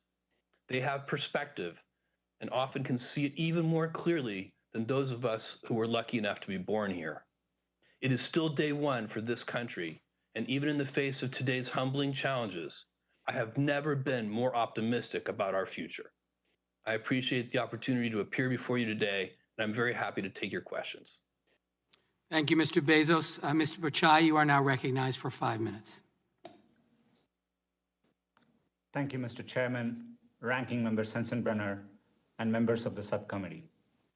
Before I start, I know this hearing was delayed because of the ceremonies to honor the life of your colleague, Representative John Lewis. Because of his courage, this world is a better place. He'll be deeply missed. At its heart, a discussion about competition is a discussion about opportunity. This has never been more important as the global pandemic poses dual challenges to our health and our economy. Expanding access to opportunity through technology is personal to me. I didn't have much access to a computer growing up in India, so you can imagine my amazement when I arrived in the US for graduate school and saw an entire lab of computers to use whenever I wanted. Accessing the internet for the first time set me on a path to bring technology to as many people as possible. It inspired me to build Google's first browser, Chrome. I'm proud that 11 years later, so many people experience the web through Chrome for free. Google takes pride in the number of people who choose our products. We are even prouder of what they do with them. From the 140 million students and teachers using G Suite for education to stay connected during the pandemic, to the 5 million Americans gaining digital skills through Grow with Google, to all the people who turn to Google for help, from finding the fastest route home to learning how to cook a new dish on YouTube. Google's work would not be possible without the long tradition of American innovation, and we are proud to contribute to its future. We employ more than 75,000 people in the US across 26 states. The Progressive Policy Institute estimated that in 2018, we invested more than $20 billion in the US, citing us as the largest capital investor in America that year, and one of the top 5 for the last 3 years. One way we contribute is by building helpful products. Research found that free services like search, Gmail, Maps, and Photos provide thousands of dollars a year in value to the average American. And many are small businesses using our digital tools to grow. Stone Dimensions, a family-owned stone company in Pewaukee, Wisconsin, uses Google My Business to draw more customers. Gills Appliances, a family-owned appliance store in Bristol, Rhode Island, credits Google Analytics with helping them reach customers online during the pandemic. Nearly 1/3 of small business owners say that without digital tools, they would have had to close all or part of their business during COVID. Another way we contribute is by being among the world's biggest investors in research and development. At the end of 2019, our R&D spend had increased tenfold over 10 years, from $2.8 billion to $26 billion, and we have invested over $90 billion the last 5 years. Our engineers are helping America remain a global leader in emerging technologies like artificial intelligence, self-driving cars, and quantum computing. Just as America's technology leadership is not inevitable, Google's continued success is not guaranteed. New competitors emerge every day, and today users have more access to information than ever before. Competition drives us to innovate, and it also leads to better products, lower choices, and more choices for everyone. For example, competition helped lower online advertising costs by 40% over the last decade, with savings passed down to consumers. Open platforms like Android also support the innovation of others. Using Android, thousands of mobile operators build and sell their own devices without paying any licensing fees to us. This has enabled billions of consumers to afford cutting-edge smartphones, some for less than $50. Whether building tools for small businesses or platforms like Android, Google succeeds when others succeed. Competition also sets higher standards for privacy and security. I've always believed that privacy is a universal right, and Google is committed to keeping your information safe, treating it responsibly, putting you in control, and we've long supported the creation of comprehensive federal privacy laws. I've never forgotten how access to technology and innovation changed the course of my life. Google aims to build products that increase access to opportunity for everyone, no matter where you live, what you believe, or how much money you earn. We are committed to doing this responsibly in partnership with lawmakers to ensure every American has access to the incredible opportunity technology creates. Thank you. Thank you, Mr. Pichai. Mr. Cook is now recognized for 5 minutes. Chairman Cicilline and Nadler, Ranking Members Sensenbrenner and Jordan, members of the subcommittee, thank you for the opportunity to offer testimony. Before I begin, I want to recognize the life and legacy of John Lewis. I join you in mourning not only a hero, but someone I knew personally, whose example inspires and guides me still. Every American owes John Lewis a debt, and I feel fortunate to hail from a state and a country that benefited so profoundly from his leadership. My name is Tim Cook. I've been Apple's CEO since 2011 and a proud employee of this uniquely American company since 1998. At Apple, we make ourselves a promise and our customers a promise. It's a promise that we'll only build things that make us proud. As Steve put it, we only make things that we'd recommend to our family and friends. You can try to define this difference in a lot of ways. You can call it the seamless integration of hardware and software. You can call it simplicity of design or a great ecosystem. All of those things are true. But if you want to put it simply, products like iPhone just work. When customers consistently give iPhone a 99% satisfaction rating, that's the message they're sending about the user experience.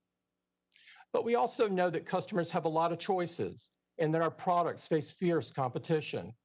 Companies like Samsung, LG, Huawei, and Google have built successful businesses with different approaches. We're okay with that. Our goal is the best, not the most. In fact, we don't have a dominant share in any market or in any product category where we do business.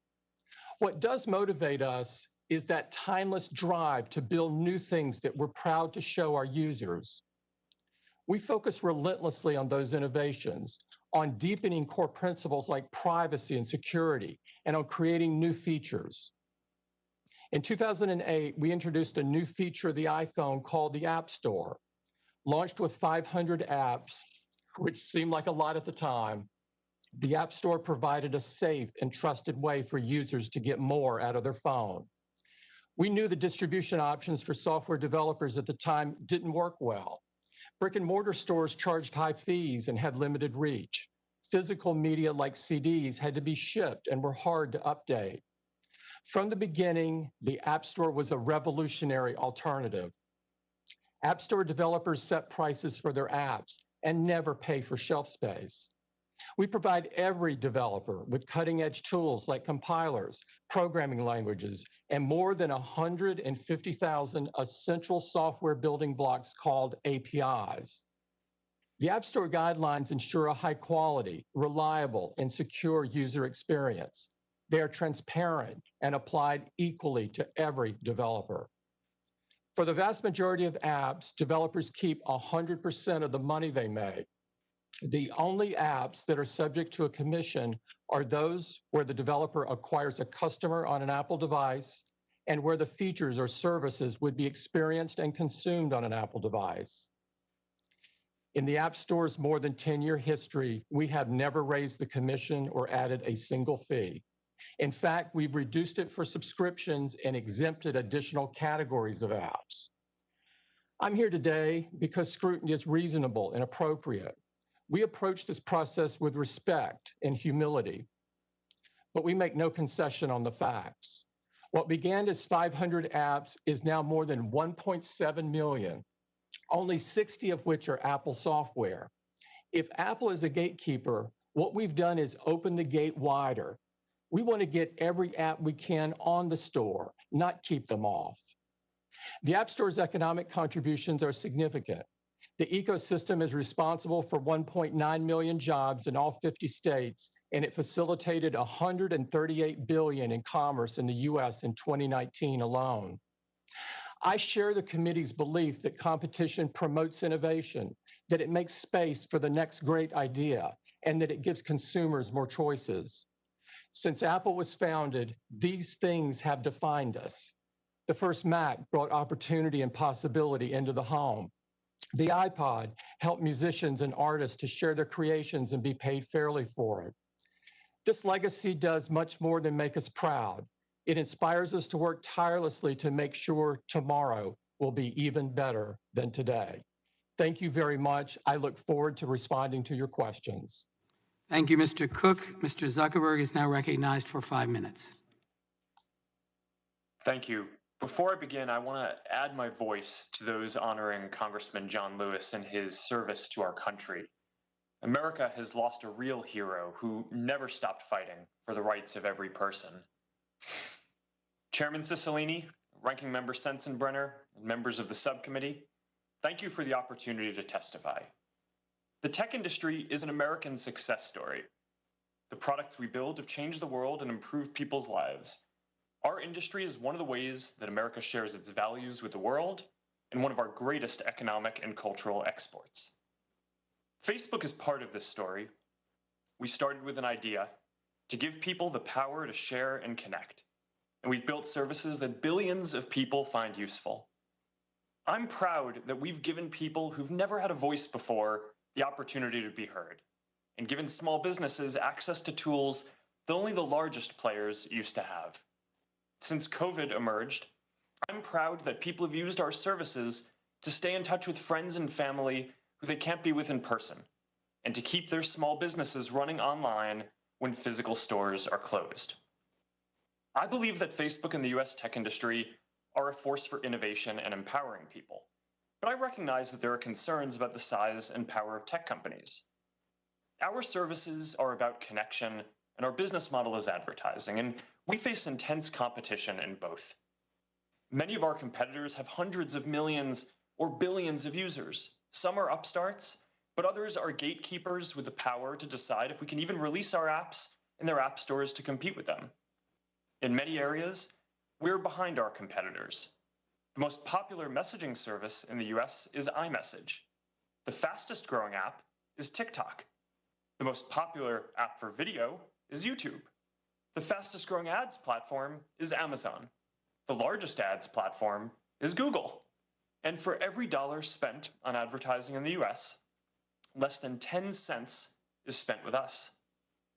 We're here to talk about online platforms, but I think the true nature of competition is much broader. When Google bought YouTube, they could compete against the dominant player in video, which was the cable industry. When Amazon bought Whole Foods, they could compete against Kroger's and Walmart. When Facebook bought WhatsApp, we could compete against telcos who used to charge 10 cents a text message, but not anymore. Now people can watch video, get groceries delivered, and send private messages for free. That's competition. New companies are created all the time, all over the world. And history shows that if we don't keep innovating, someone will replace every company here today. And that change can often happen faster than you expect. Of the 10 most valuable companies a decade ago, only 3 still make that list today. And if you look at where the top technology companies come from, a decade ago, the vast majority were American. Today, almost half are Chinese.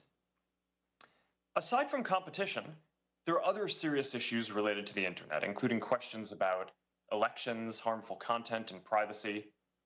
And while these are not antitrust issues and are not specifically the topic of today's hearing, I recognize that we are often at the center of these discussions. We build platforms for sharing ideas, and important debates play out across our services. I believe that this ultimately leads to more progress, but it means we often find ourselves in the middle of deep disagreements about social issues and high-stakes elections. I personally don't believe that private companies should be making so many decisions about these issues by themselves. And that's why last year, I made the case that there needs to be new regulation for the internet. Facebook stands for a set of basic principles: giving people voice and economic opportunity, keeping people safe, upholding democratic traditions like freedom of expression and voting, and enabling an open and competitive marketplace. These are fundamental values for most of us, but not for everyone in the world. Not for every company we compete with or the countries they represent. And as global competition increases, there is no guarantee that our values will win out. I'm proud of the services we build and how they improve people's lives. We compete hard. We compete fairly. We try to be the best. That's what I was taught matters in this country. And when we succeed, it's because we deliver great experiences that people love. Thank you, and I look forward to answering your questions. Thank you, and I thank the witnesses for your opening statements. Before I begin recognizing members for questioning under the 5-minute rule, without objection, I'm going to enter into the hearing record the documents and exhibits majority members will be referencing in their questioning today. These materials have been distributed to the witnesses. I will now recognize myself for 5 minutes. Mr. Pichai, over 85% of all online searches go through Google. Every online company in the United States depends on Google to reach users. A business may sink or swim based on Google's decisions alone. Numerous online businesses told us that Google steals their content and privileges its own sites in ways that profit Google but crush everyone else. Most businesses asked to stay anonymous due to fears that Google would retaliate against them. One entrepreneur, Brian Warner, told us his website was thriving until Google stole his content. After Google's decision, traffic to his website dropped by 80%. He had to downsize his business and lay off half his staff.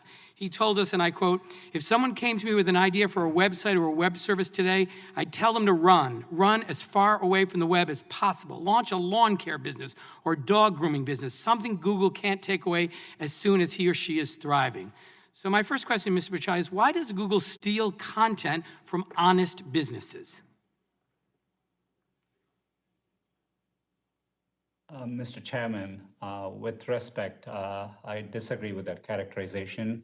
Just last week, I met with many small businesses.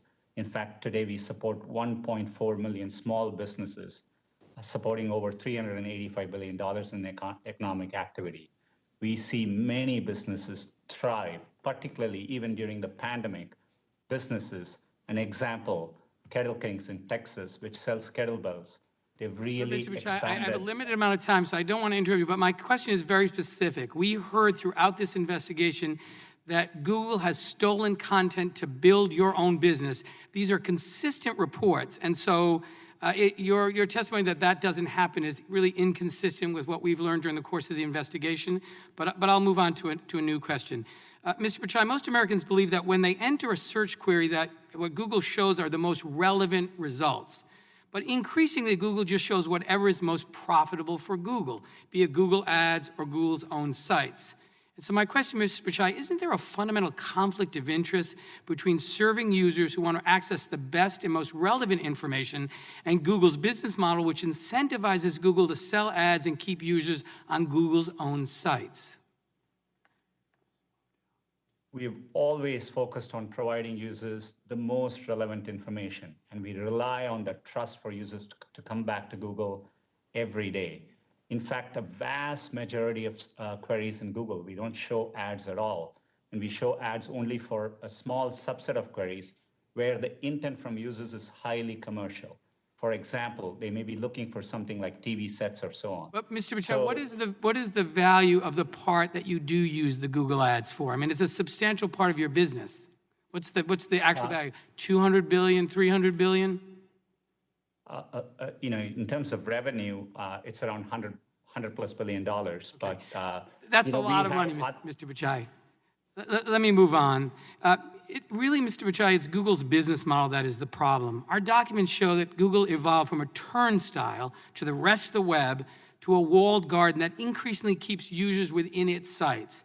Emails show that over a decade ago, Google started to fear competition from certain websites, web pages that could divert search traffic and revenue from Google. These documents show that Google staff discussed the proliferating threat, is how it was described, that these web pages pose to Google.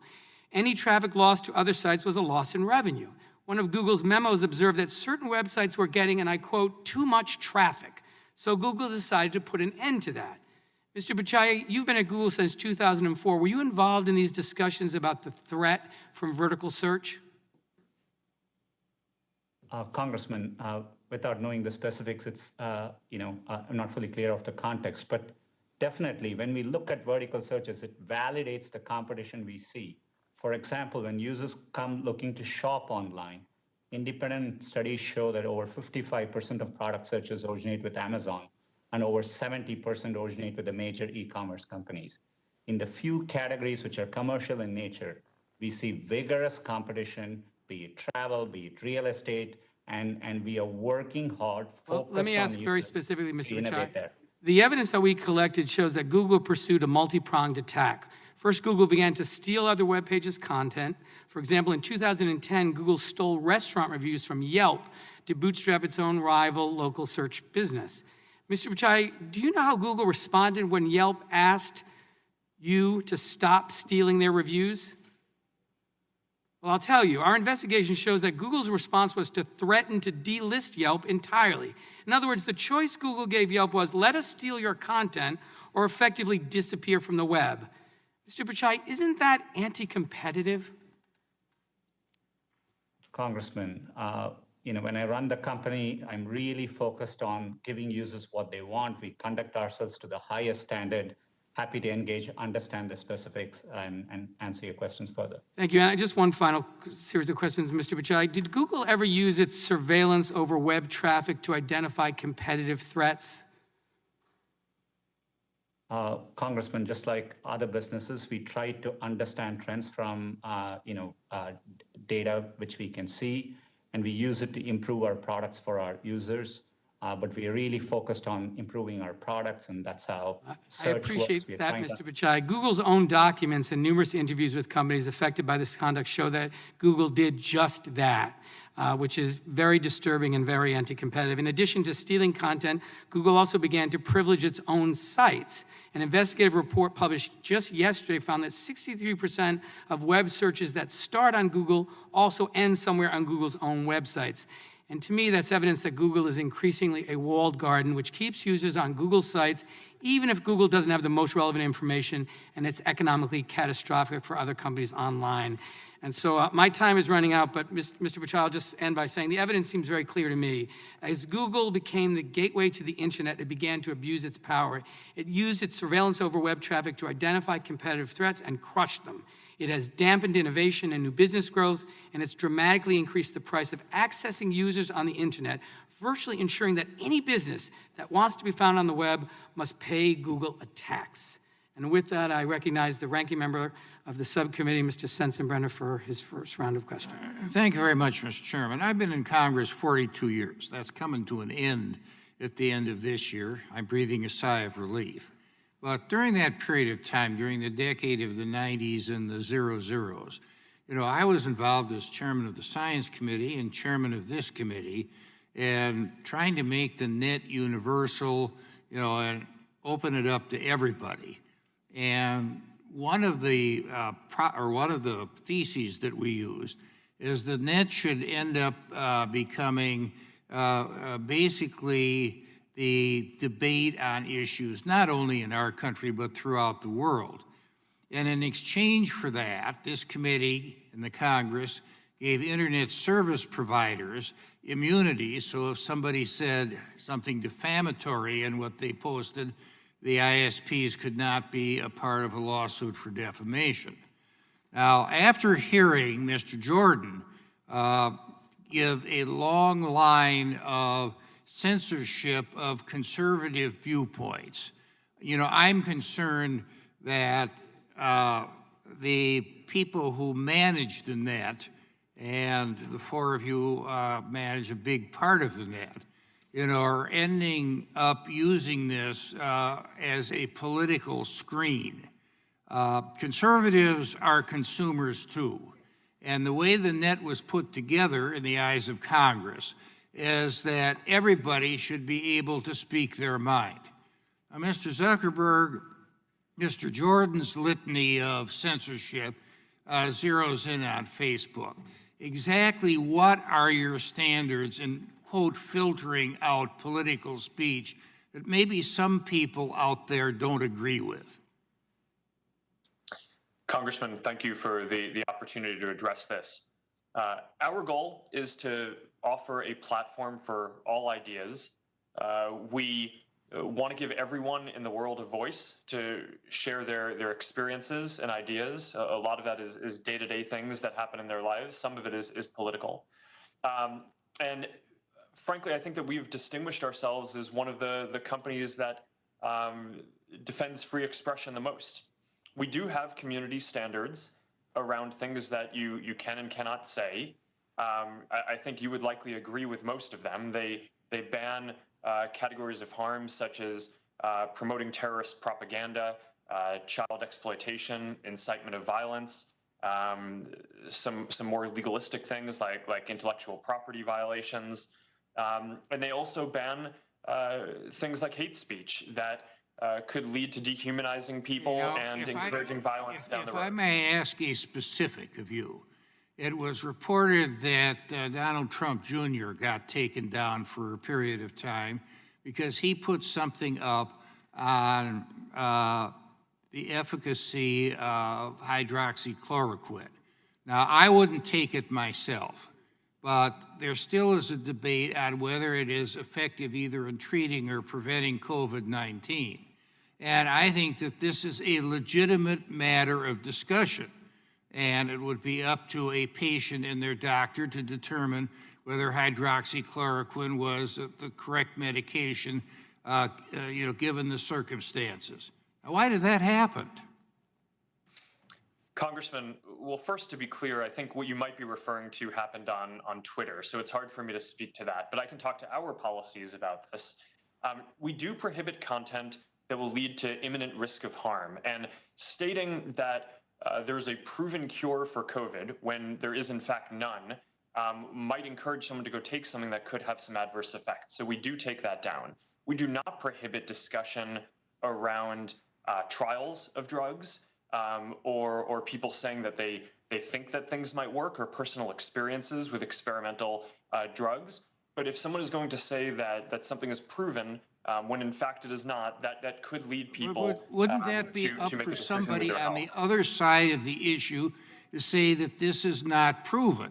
And, I know as a fact that, for people with certain conditions, it's contraindicated and they shouldn't take it on that. But wouldn't that be up to somebody else, to say, okay, what somebody posted on this really isn't true, and here's what the facts are, rather than having a Twitter or a Facebook take it down?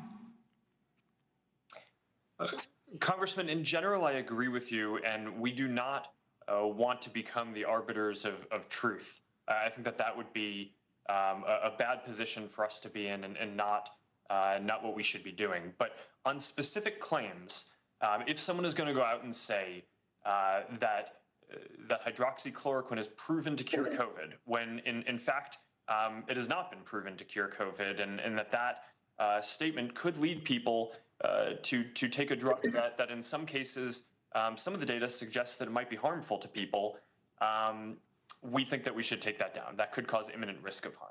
Okay, thank you. I yield back. I thank the gentleman. I now recognize the distinguished chair of the full Judiciary Committee, Mr. Nadler from New York, for 5 minutes. Thank you, Mr. Chairman. Mr. Zuckerberg, I want to thank you for providing us information during our investigation. However, the documents you provided tell a very disturbing story. And that story is that Facebook saw Instagram as a powerful threat that could siphon business away from Facebook. And so rather than compete with it, Facebook bought it. This is exactly the type of anti-competitive acquisition that the antitrust laws were designed to prevent. Now, let me explain what I mean. Mr. Zuckerberg, you have written that Facebook can likely always just buy any competitive startups. In fact, on the day Facebook bought Instagram, which you described as a threat, you wrote, quote, "One thing about startups is you can often acquire them," close quote. Mr. Zuckerberg, you were referring to companies like Instagram in that quote, weren't you?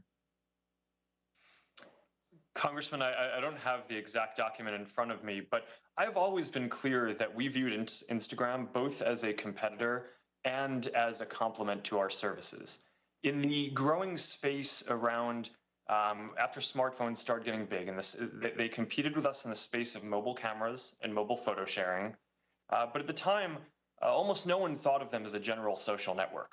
And people didn't think of them as competing with us in that space. And, I think that the acquisition has been wildly successful. We were able to by acquiring them, continue investing in it and growing it as a standalone brand that now reaches many more people than I think either Kevin, the co-founder, or I thought would be possible at the time, while also incorporating some of the technology into making Facebook's photos sharing products better. So yes. Okay. Now, in early 2012, when Facebook contemplated acquiring Instagram, a competitive startup, you told your CFO that though nascent, Instagram could be very disruptive to us. And in the weeks leading up to the deal, you described Instagram as a threat, saying that, quote, "Instagram can meaningfully hurt us without becoming a huge business," unquote. Now, Mr. Zuckerberg, what did you mean when you described Instagram as a threat, as disruptive, and when you said that Instagram could meaningfully hurt Facebook. Did you mean that consumers might switch from Facebook to Instagram? Congressman, thanks for the opportunity to address this. At the time, there was a small but growing field of. Did you mean that consumers might switch from Facebook to Instagram? That was my question. Thanks, Congressman. Yes or no? Did you mean that? In the space of mobile photos and camera apps, which was growing, they were a competitor. I've been clear about that. Fine. In February of that year, in February 2012, you told Facebook's chief financial officer that you were interested in buying Instagram. He asked you whether the purpose of the deal was to neutralize a potential competitor or to integrate their products with ours in order to improve our services. You answered that it was a combination of both, saying what we're really buying is time. Even if some new competitors springs up, those products won't get much traction since we'll already have their mechanics deployed at scale. Mr. Zuckerberg, what did you mean when you answered that the purpose of the deal was to neutralize a potential competitor?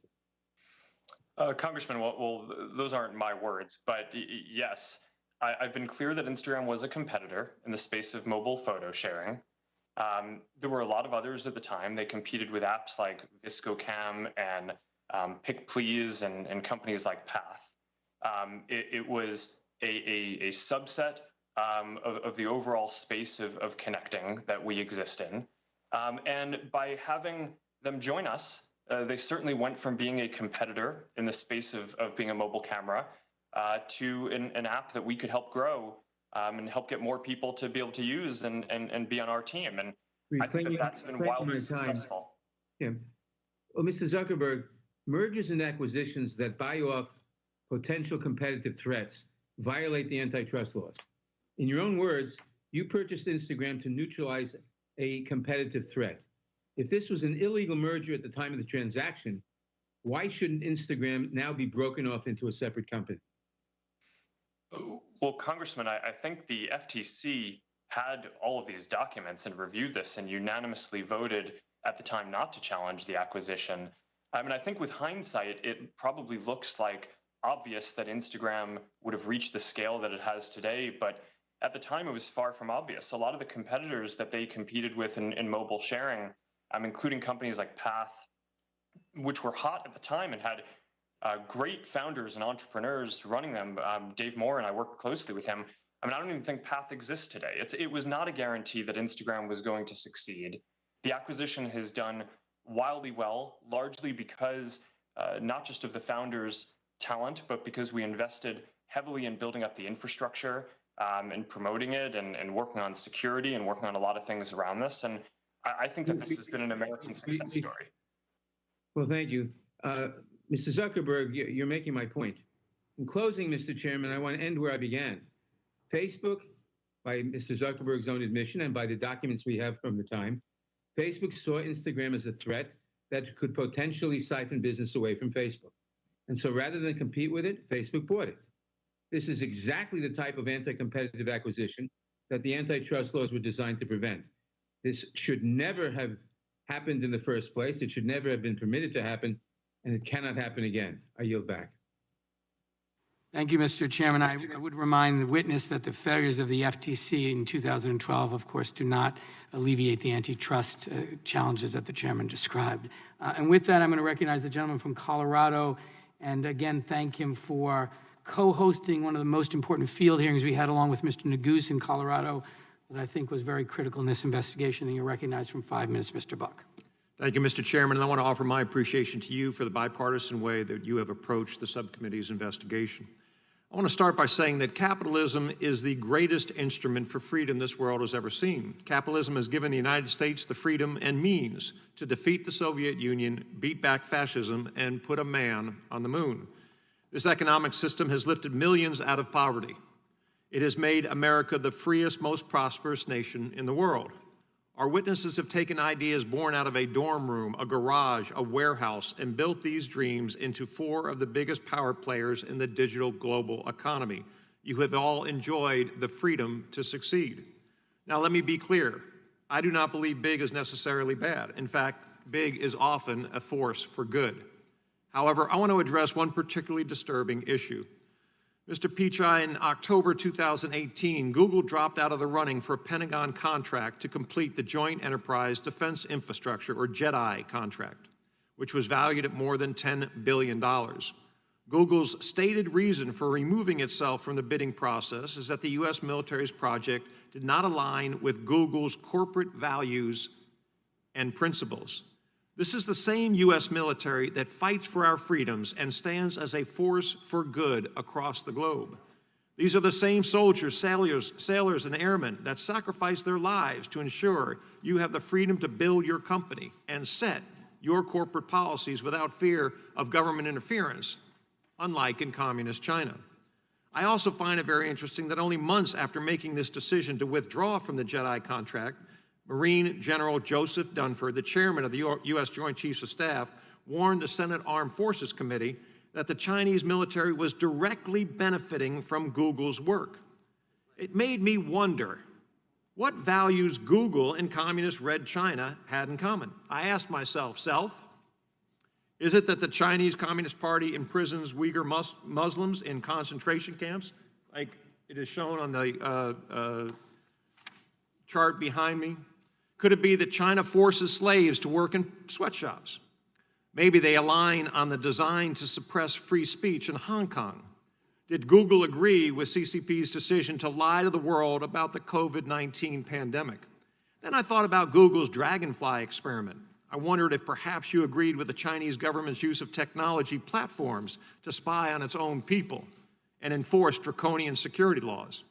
Maybe it's that your company is aligned with the Chinese Communist Party's corporate espionage policies, where the strategy is to steal whatever can't be produced domestically. These values that allow Google to work with the Chinese military but not the U.S. military help explain why Google wouldn't think twice about blatantly stealing a competitor's product, right down to the watermark, without any hint of attribution. Mr. Pichai, during our field hearing in my home state of Colorado, I heard a story that sounded so brazen and contrary to free market principles that I thought it must have been straight from the Chinese Communist Party's corporate espionage playbook. Google took advantage of a company that relied on your search engine to build its brand and compete. Google misappropriated lyrics from Genius Media Group's website and published those lyrics on Google's own platform. However, Genius caught Google in the act, quite literally red-handed. When Genius suspected this corporate theft was occurring, the company incorporated a digital watermark in its lyrics that spelled out red-handed. In Morse code, Google's lyric boxes contained the watermark, showing that your company stole what you couldn't or didn't want to produce yourself. After Google executives stated that they were investigating this problematic behavior, Genius created another experiment to determine the scope of the misappropriation. It turns out that out of 271 songs where the watermark was applied, 43% showed clear evidence of matching.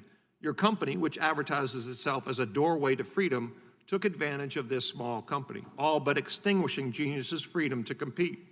Google is supposed to connect people to information. Your corporate values once stood for freedom, a platform that let capitalism flourish and helped bring countless people across the globe out of poverty. My question to you, Mr. Pichai, do you think that Google could get away with following China's corporate espionage playbook if you didn't have a monopolistic advantage in the market? Congressman, I want to be able to address the important concerns you raised. First of all, we are proud to support the U.S. government.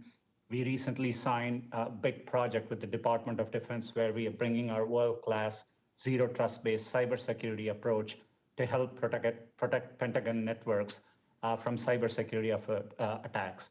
We have projects underway with the Navy, with Department of Veterans Affairs. Happy to follow up and explain more. We have a very limited presence in China. We don't offer any of our services, search, maps, Gmail, YouTube, etc. in China. And with respect to music, we license content there. In fact, we license content from other companies. And so this is a dispute between Genius and the other companies in terms of where the source of the content is. But again, happy to engage and explain what we do here further. Thank you. I yield back, Mr. Chairman. Thank the gentleman. I now recognize the gentleman from Georgia, Mr. Johnson, for 5 minutes.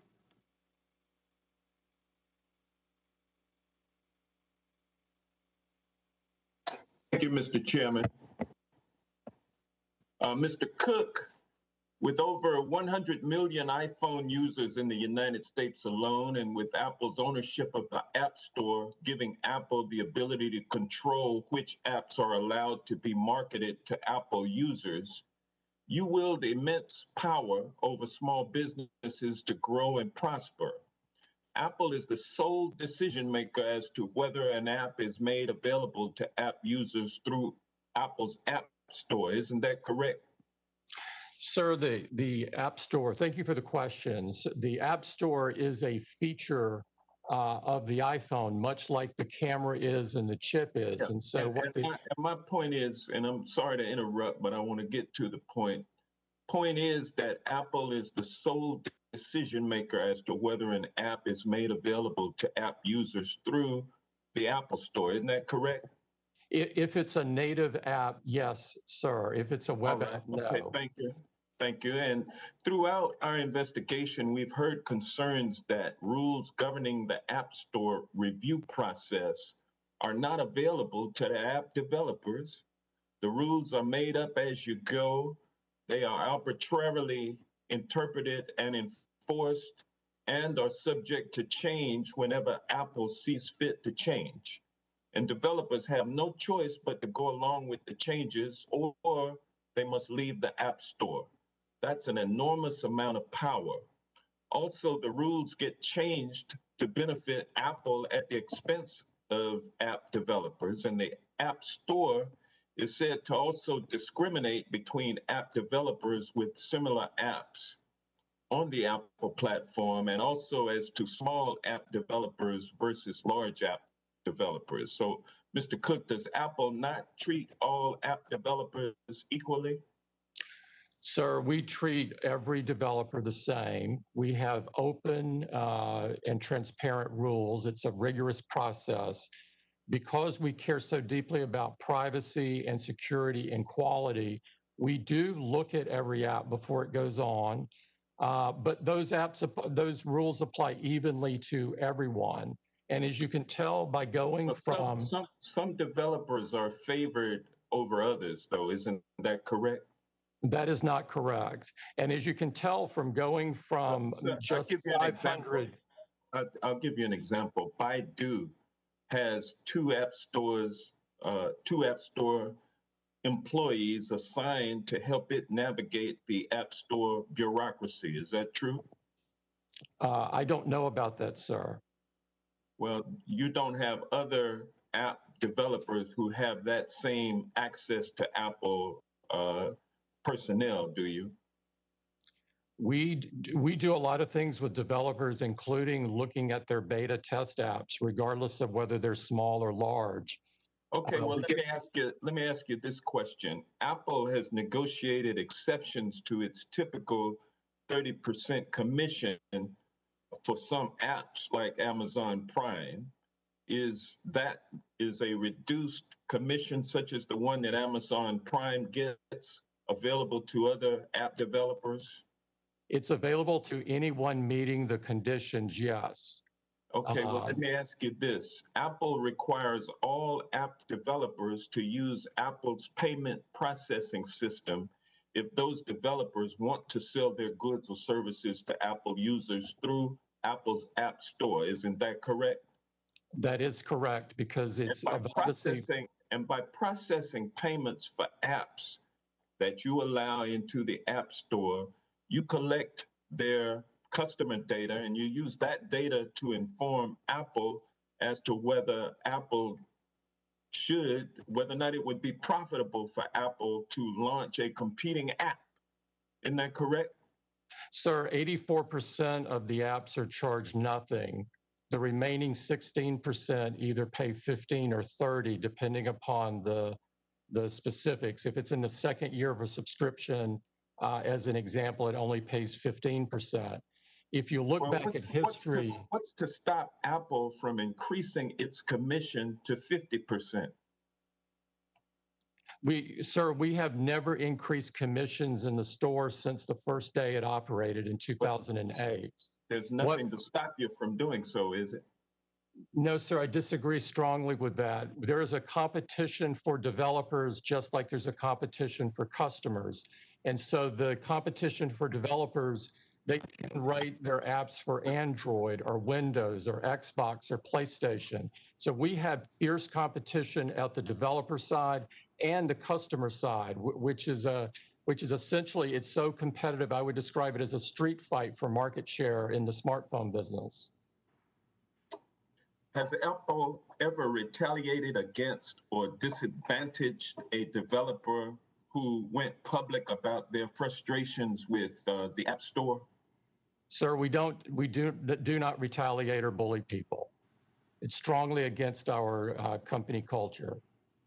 The time of the gentleman has expired. The chair now recognizes the gentleman from Florida, Mr. Gates. Mr. Zuckerberg, in his written testimony, made the claim that Facebook is an American company with American values.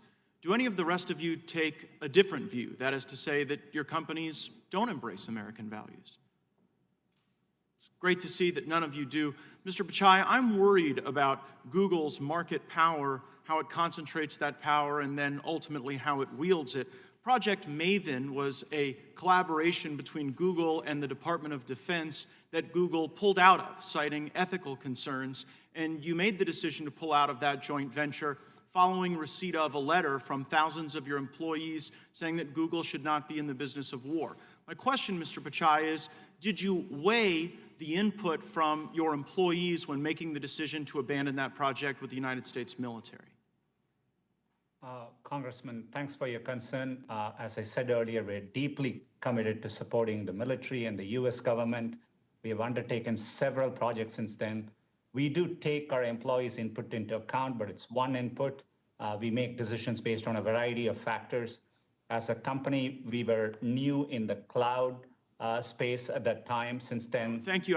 That's a sufficient answer, that you did take their feedback into account. And in fact, some of your Googlers have recently sent you a letter where they've asked you to exit other partnerships as a consequence of ethical concerns. They've asked you to stop doing business with American law enforcement, saying that police broadly uphold white supremacy and that Google should not be engaged in any services to police. And as you well know, you provide some of the most basic services to police, like email, but you also provide services that help keep our cops safe when they're doing their job. And so my question is here in front of Congress and the American people, will you take the pledge that Google will not adopt the bigoted anti-police policy that is requested in the most recent letter? Congressman, we have a long track record of working with law enforcement when it is supported by due process and the law. We push back against overbroad requests. We are transparent about the requests we get, but we have a long history of following the law and cooperating with law enforcement. I understand the history. I'm asking about the future. To the law enforcement that are watching today, can they rest assured that under your leadership, Google will not adopt these bigoted anti-police policies? Congressman, we are committed to continuing to work with law enforcement in a way that's consistent with law and due processes in the U.S. Well, I greatly appreciate that, and I know that will be very comforting to the police who utilize your services.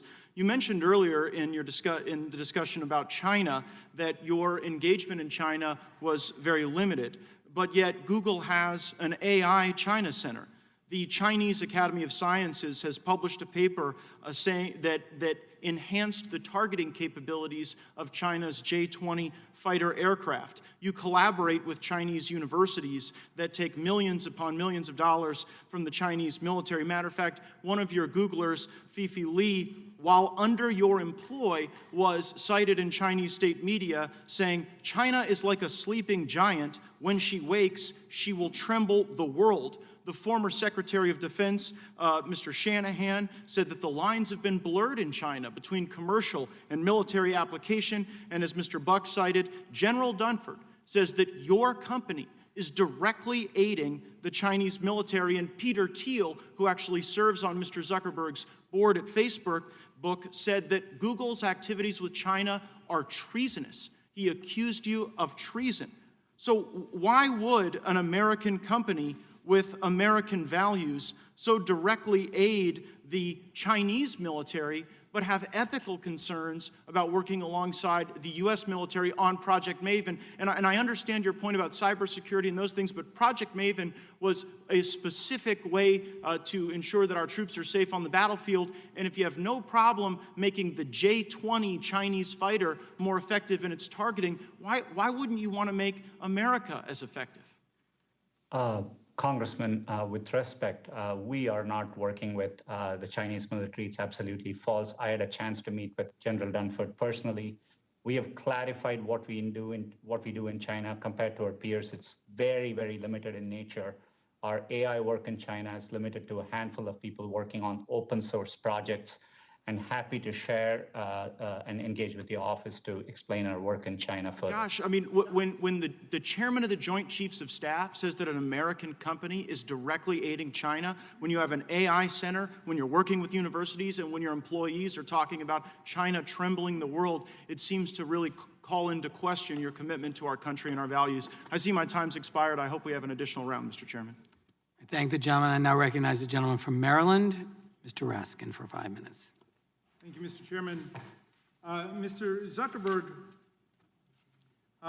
as you know, the proliferation of fake Facebook accounts was a key tool in the strategy of Russian interference in the American election in 2016. American law enforcement, the Senate, the House have all found that Vladimir Putin engaged in a sweeping and systematic campaign to undermine American democracy in 2016 and to work for a victory for Donald Trump.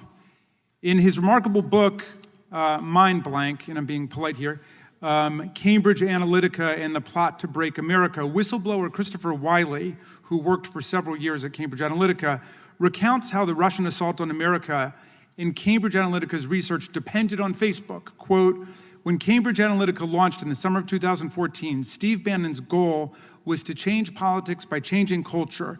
Facebook data, algorithms, and narratives were his key weapons. The Cambridge Analytica team used these tools to identify people who exhibited the 3 traits in what they called the dark triad: narcissism, Machiavellianism, and psychopathy. They then proceeded to bombard and activate these people, a small percentage of the American public, but still millions of people, with increasingly dark and manipulative messages from fake Facebook pages, both to get them to vote for Trump, but more importantly, to activate them as racists and white nationalists. And they go on to describe he goes on to describe the remarkable success of this campaign, both electorally, but also politically in the country in terms of sowing the terrible racial and ethnic divisions that you see in America today. So they waged a mass campaign of psychological warfare to polarize America around race and religion and to activate racists and anti-Semites. And it worked splendidly for them, but it didn't work so well for America. So Mr. Zuckerberg, which parts of this narrative have you addressed, or are you planning to address, or do you just see that essentially as the cost of being a forum and a marketplace for ideas? Is there nothing that can be done about the use of Facebook to engender social division in America? Congressman, thank you. Since 2016, there have been a lot of steps that we've taken to protect the integrity of elections. We've hired, I think it's more than 30,000 people to work on safety and security. We've built up AI systems to be able to find harmful content, including being able to find more than 50 different networks of coordinated and authentic behavior, basically nation states trying to interfere in elections. Can I pause you? Let me just pause you there for a second, because I'm interested in that. The Stop Hate for Profit campaign is a coalition that includes the Color of Change, the Anti-Defamation League, and other civil rights groups, and they're targeting Facebook right now for a boycott because of the rapid spread of hate messages online, the presence of Boogaloo and other right-wing extremist groups trying to infiltrate and disrupt Black Lives Matter protests, and the fact that alt-right, racist, and anti-Semitic content flourishes on Facebook. So they're asking you to remove these pages and essentially to join the movement for civil rights by not allowing that kind of content. Their boycotters include a lot of big companies, including Patagonia, Levi's, McDonald's, VW, Heineken, and so on. But you seem not to be that moved by their campaign, and I just wonder what you think about what they're asking you to do. Congressman, thanks. We're very focused on fighting against election interference, and we're also very focused on fighting against hate speech. And our commitments to those issues and fighting them go back years before this recent movement. Since 2016, the defenses that the company has built up to help secure elections, not just in the US, but around the world, I think are some of the most advanced that any company or government has in the world now. We routinely now collaborate with law enforcement and intelligence agencies and are able to sometimes identify threats coming from other countries before governments are even able to. In terms of fighting hate, we've built really sophisticated systems. Our goal is to identify it before anyone even sees it on the platform. And we've built AI systems and, as I mentioned, have tens of thousands of people working on safety and security with the goal of getting this stuff down so that way before people even see it. And right now, we're able to proactively identify 89% of the hate speech that we take down before I think it's even seen by other people. So, I want to do better than 89%. I'd like to get that to 99%. But we have a massive investment here. We invest billions of dollars. Just my time's almost out. Can you just address the proliferation of fake accounts? I understand annually you get 6.5 billion fake accounts produced there, but in some sense you have a profit motive that's linked to that because that's what's reported to your investors, the number of accounts. Are you working zealously to try to ferret out these fake accounts that are used to spread hate and disinformation? The gentleman's time has expired, but the witness may answer the question. Congressman, absolutely. We work hard on this. We take down billions of fake accounts a year. A lot of that is just people trying to set up accounts to spam people for commercial reasons. A very small percent of that are nation states trying to interfere in elections, but we're very focused on trying to find those. Having fake and harmful content on our platform does not help our business. It hurts our business. People do not want to see that stuff, and they use our services less when they do. So we are aligned with people in order to take that down, and we invest billions of dollars a year in doing so. Yield back. Thank you. The committee will stand in recess for 10 minutes while we fix a technical feed with one of our witnesses.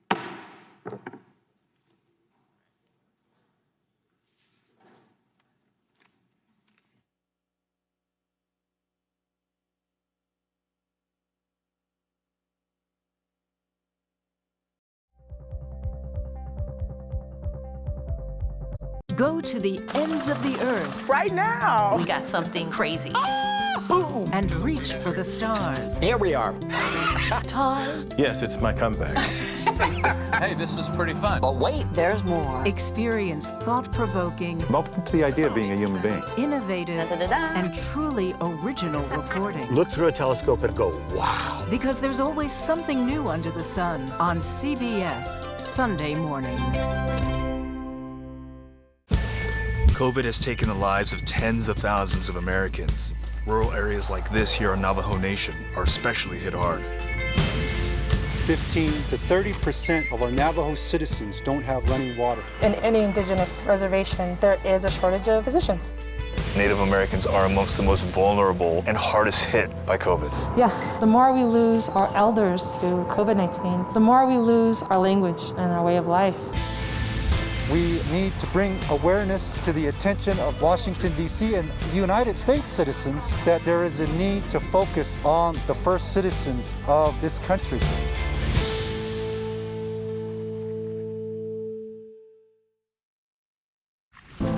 In 60 years, we went from about 100,000 factory workers to probably about 7,000. Off in the distance, you can see some factories that are still humming, but most of them are just kind of abandoned. The restaurant industry right now is one of the largest and fastest growing industries in America. And yet it continues to be the absolute lowest paying employer in the United States. Barely anybody's making enough to live. You're donating plasma to get by. It's literally a slave wage. I don't remember growing up like this. My mom didn't have to go to food banks. It's pretty sad. Even really young kids are feeling what's going on right now. How should parents be talking to them about this whole question of racial justice? How do we embrace this moment and turn it into real change? What we really must focus on is moving from protesting to policy. Join Gail, Anthony, and Tony on CBS This Morning. CBSN Los Angeles. Get local news, breaking news, anytime, anywhere. It's easy to find us, and it's free. Download the CBS News app on your favorite devices. CBSN Los Angeles, streaming 24/7. You can watch CBSN 24/7. We've got an amazing story to share with you. I understand you have some breaking news. How does it all play out? It's quite an adventure here at CBSN. It's been a day.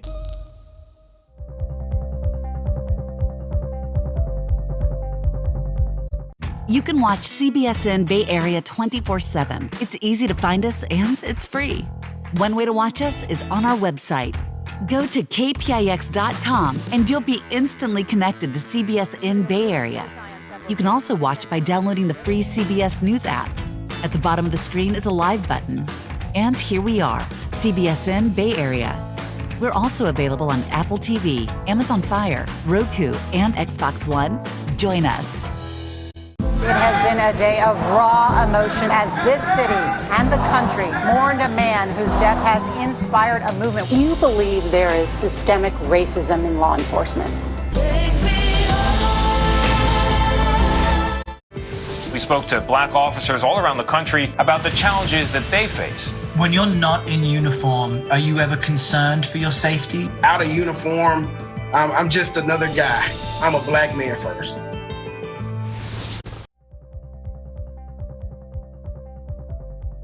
Go to the ends of the earth. Right now. We got something crazy. Boom! And reach for the stars. Here we are. Time. Yes, it's my comeback.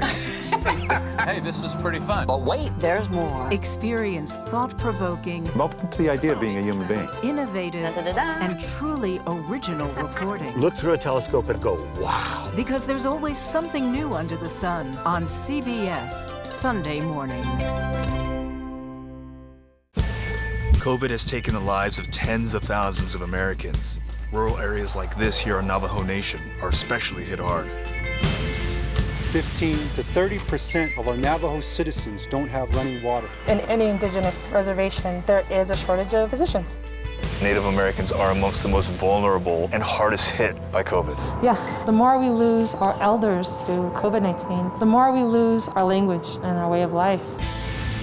We need to bring awareness to the attention of Washington, D.C. and United States citizens that there is a need to focus on the first citizens of this country.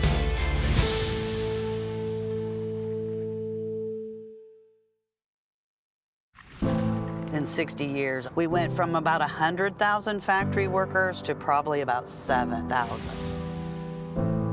Off in the distance, you can see some factories that are still humming, but most of them are just kind of abandoned. The restaurant industry right now is one of the largest and fastest growing industries in America. And yet it continues to be the absolute lowest paying employer in the United States. Barely anybody's making enough to live. You're donating plasma to get by. It's literally a slave wage. I don't remember growing up like this. My mom didn't have to go to food banks. It's pretty sad. Even really young kids are feeling what's going on right now. How should parents be talking to them about this whole question of racial justice? How do we embrace this moment and turn it into real change? What we really must focus on is moving from protesting to policy. Join Gail, Anthony, and Tony on CBS This Morning. CBSN Los Angeles. Get local news, breaking news, anytime, anywhere. It's easy to find us, and it's free. Download the CBS News app on your favorite devices. CBSN Los Angeles, streaming 24/7. You can watch CBSN 24/7. We've got an amazing story to share with you. I understand you have some breaking news. How does it all play out? It's quite an adventure here at CBSN. It's been a day.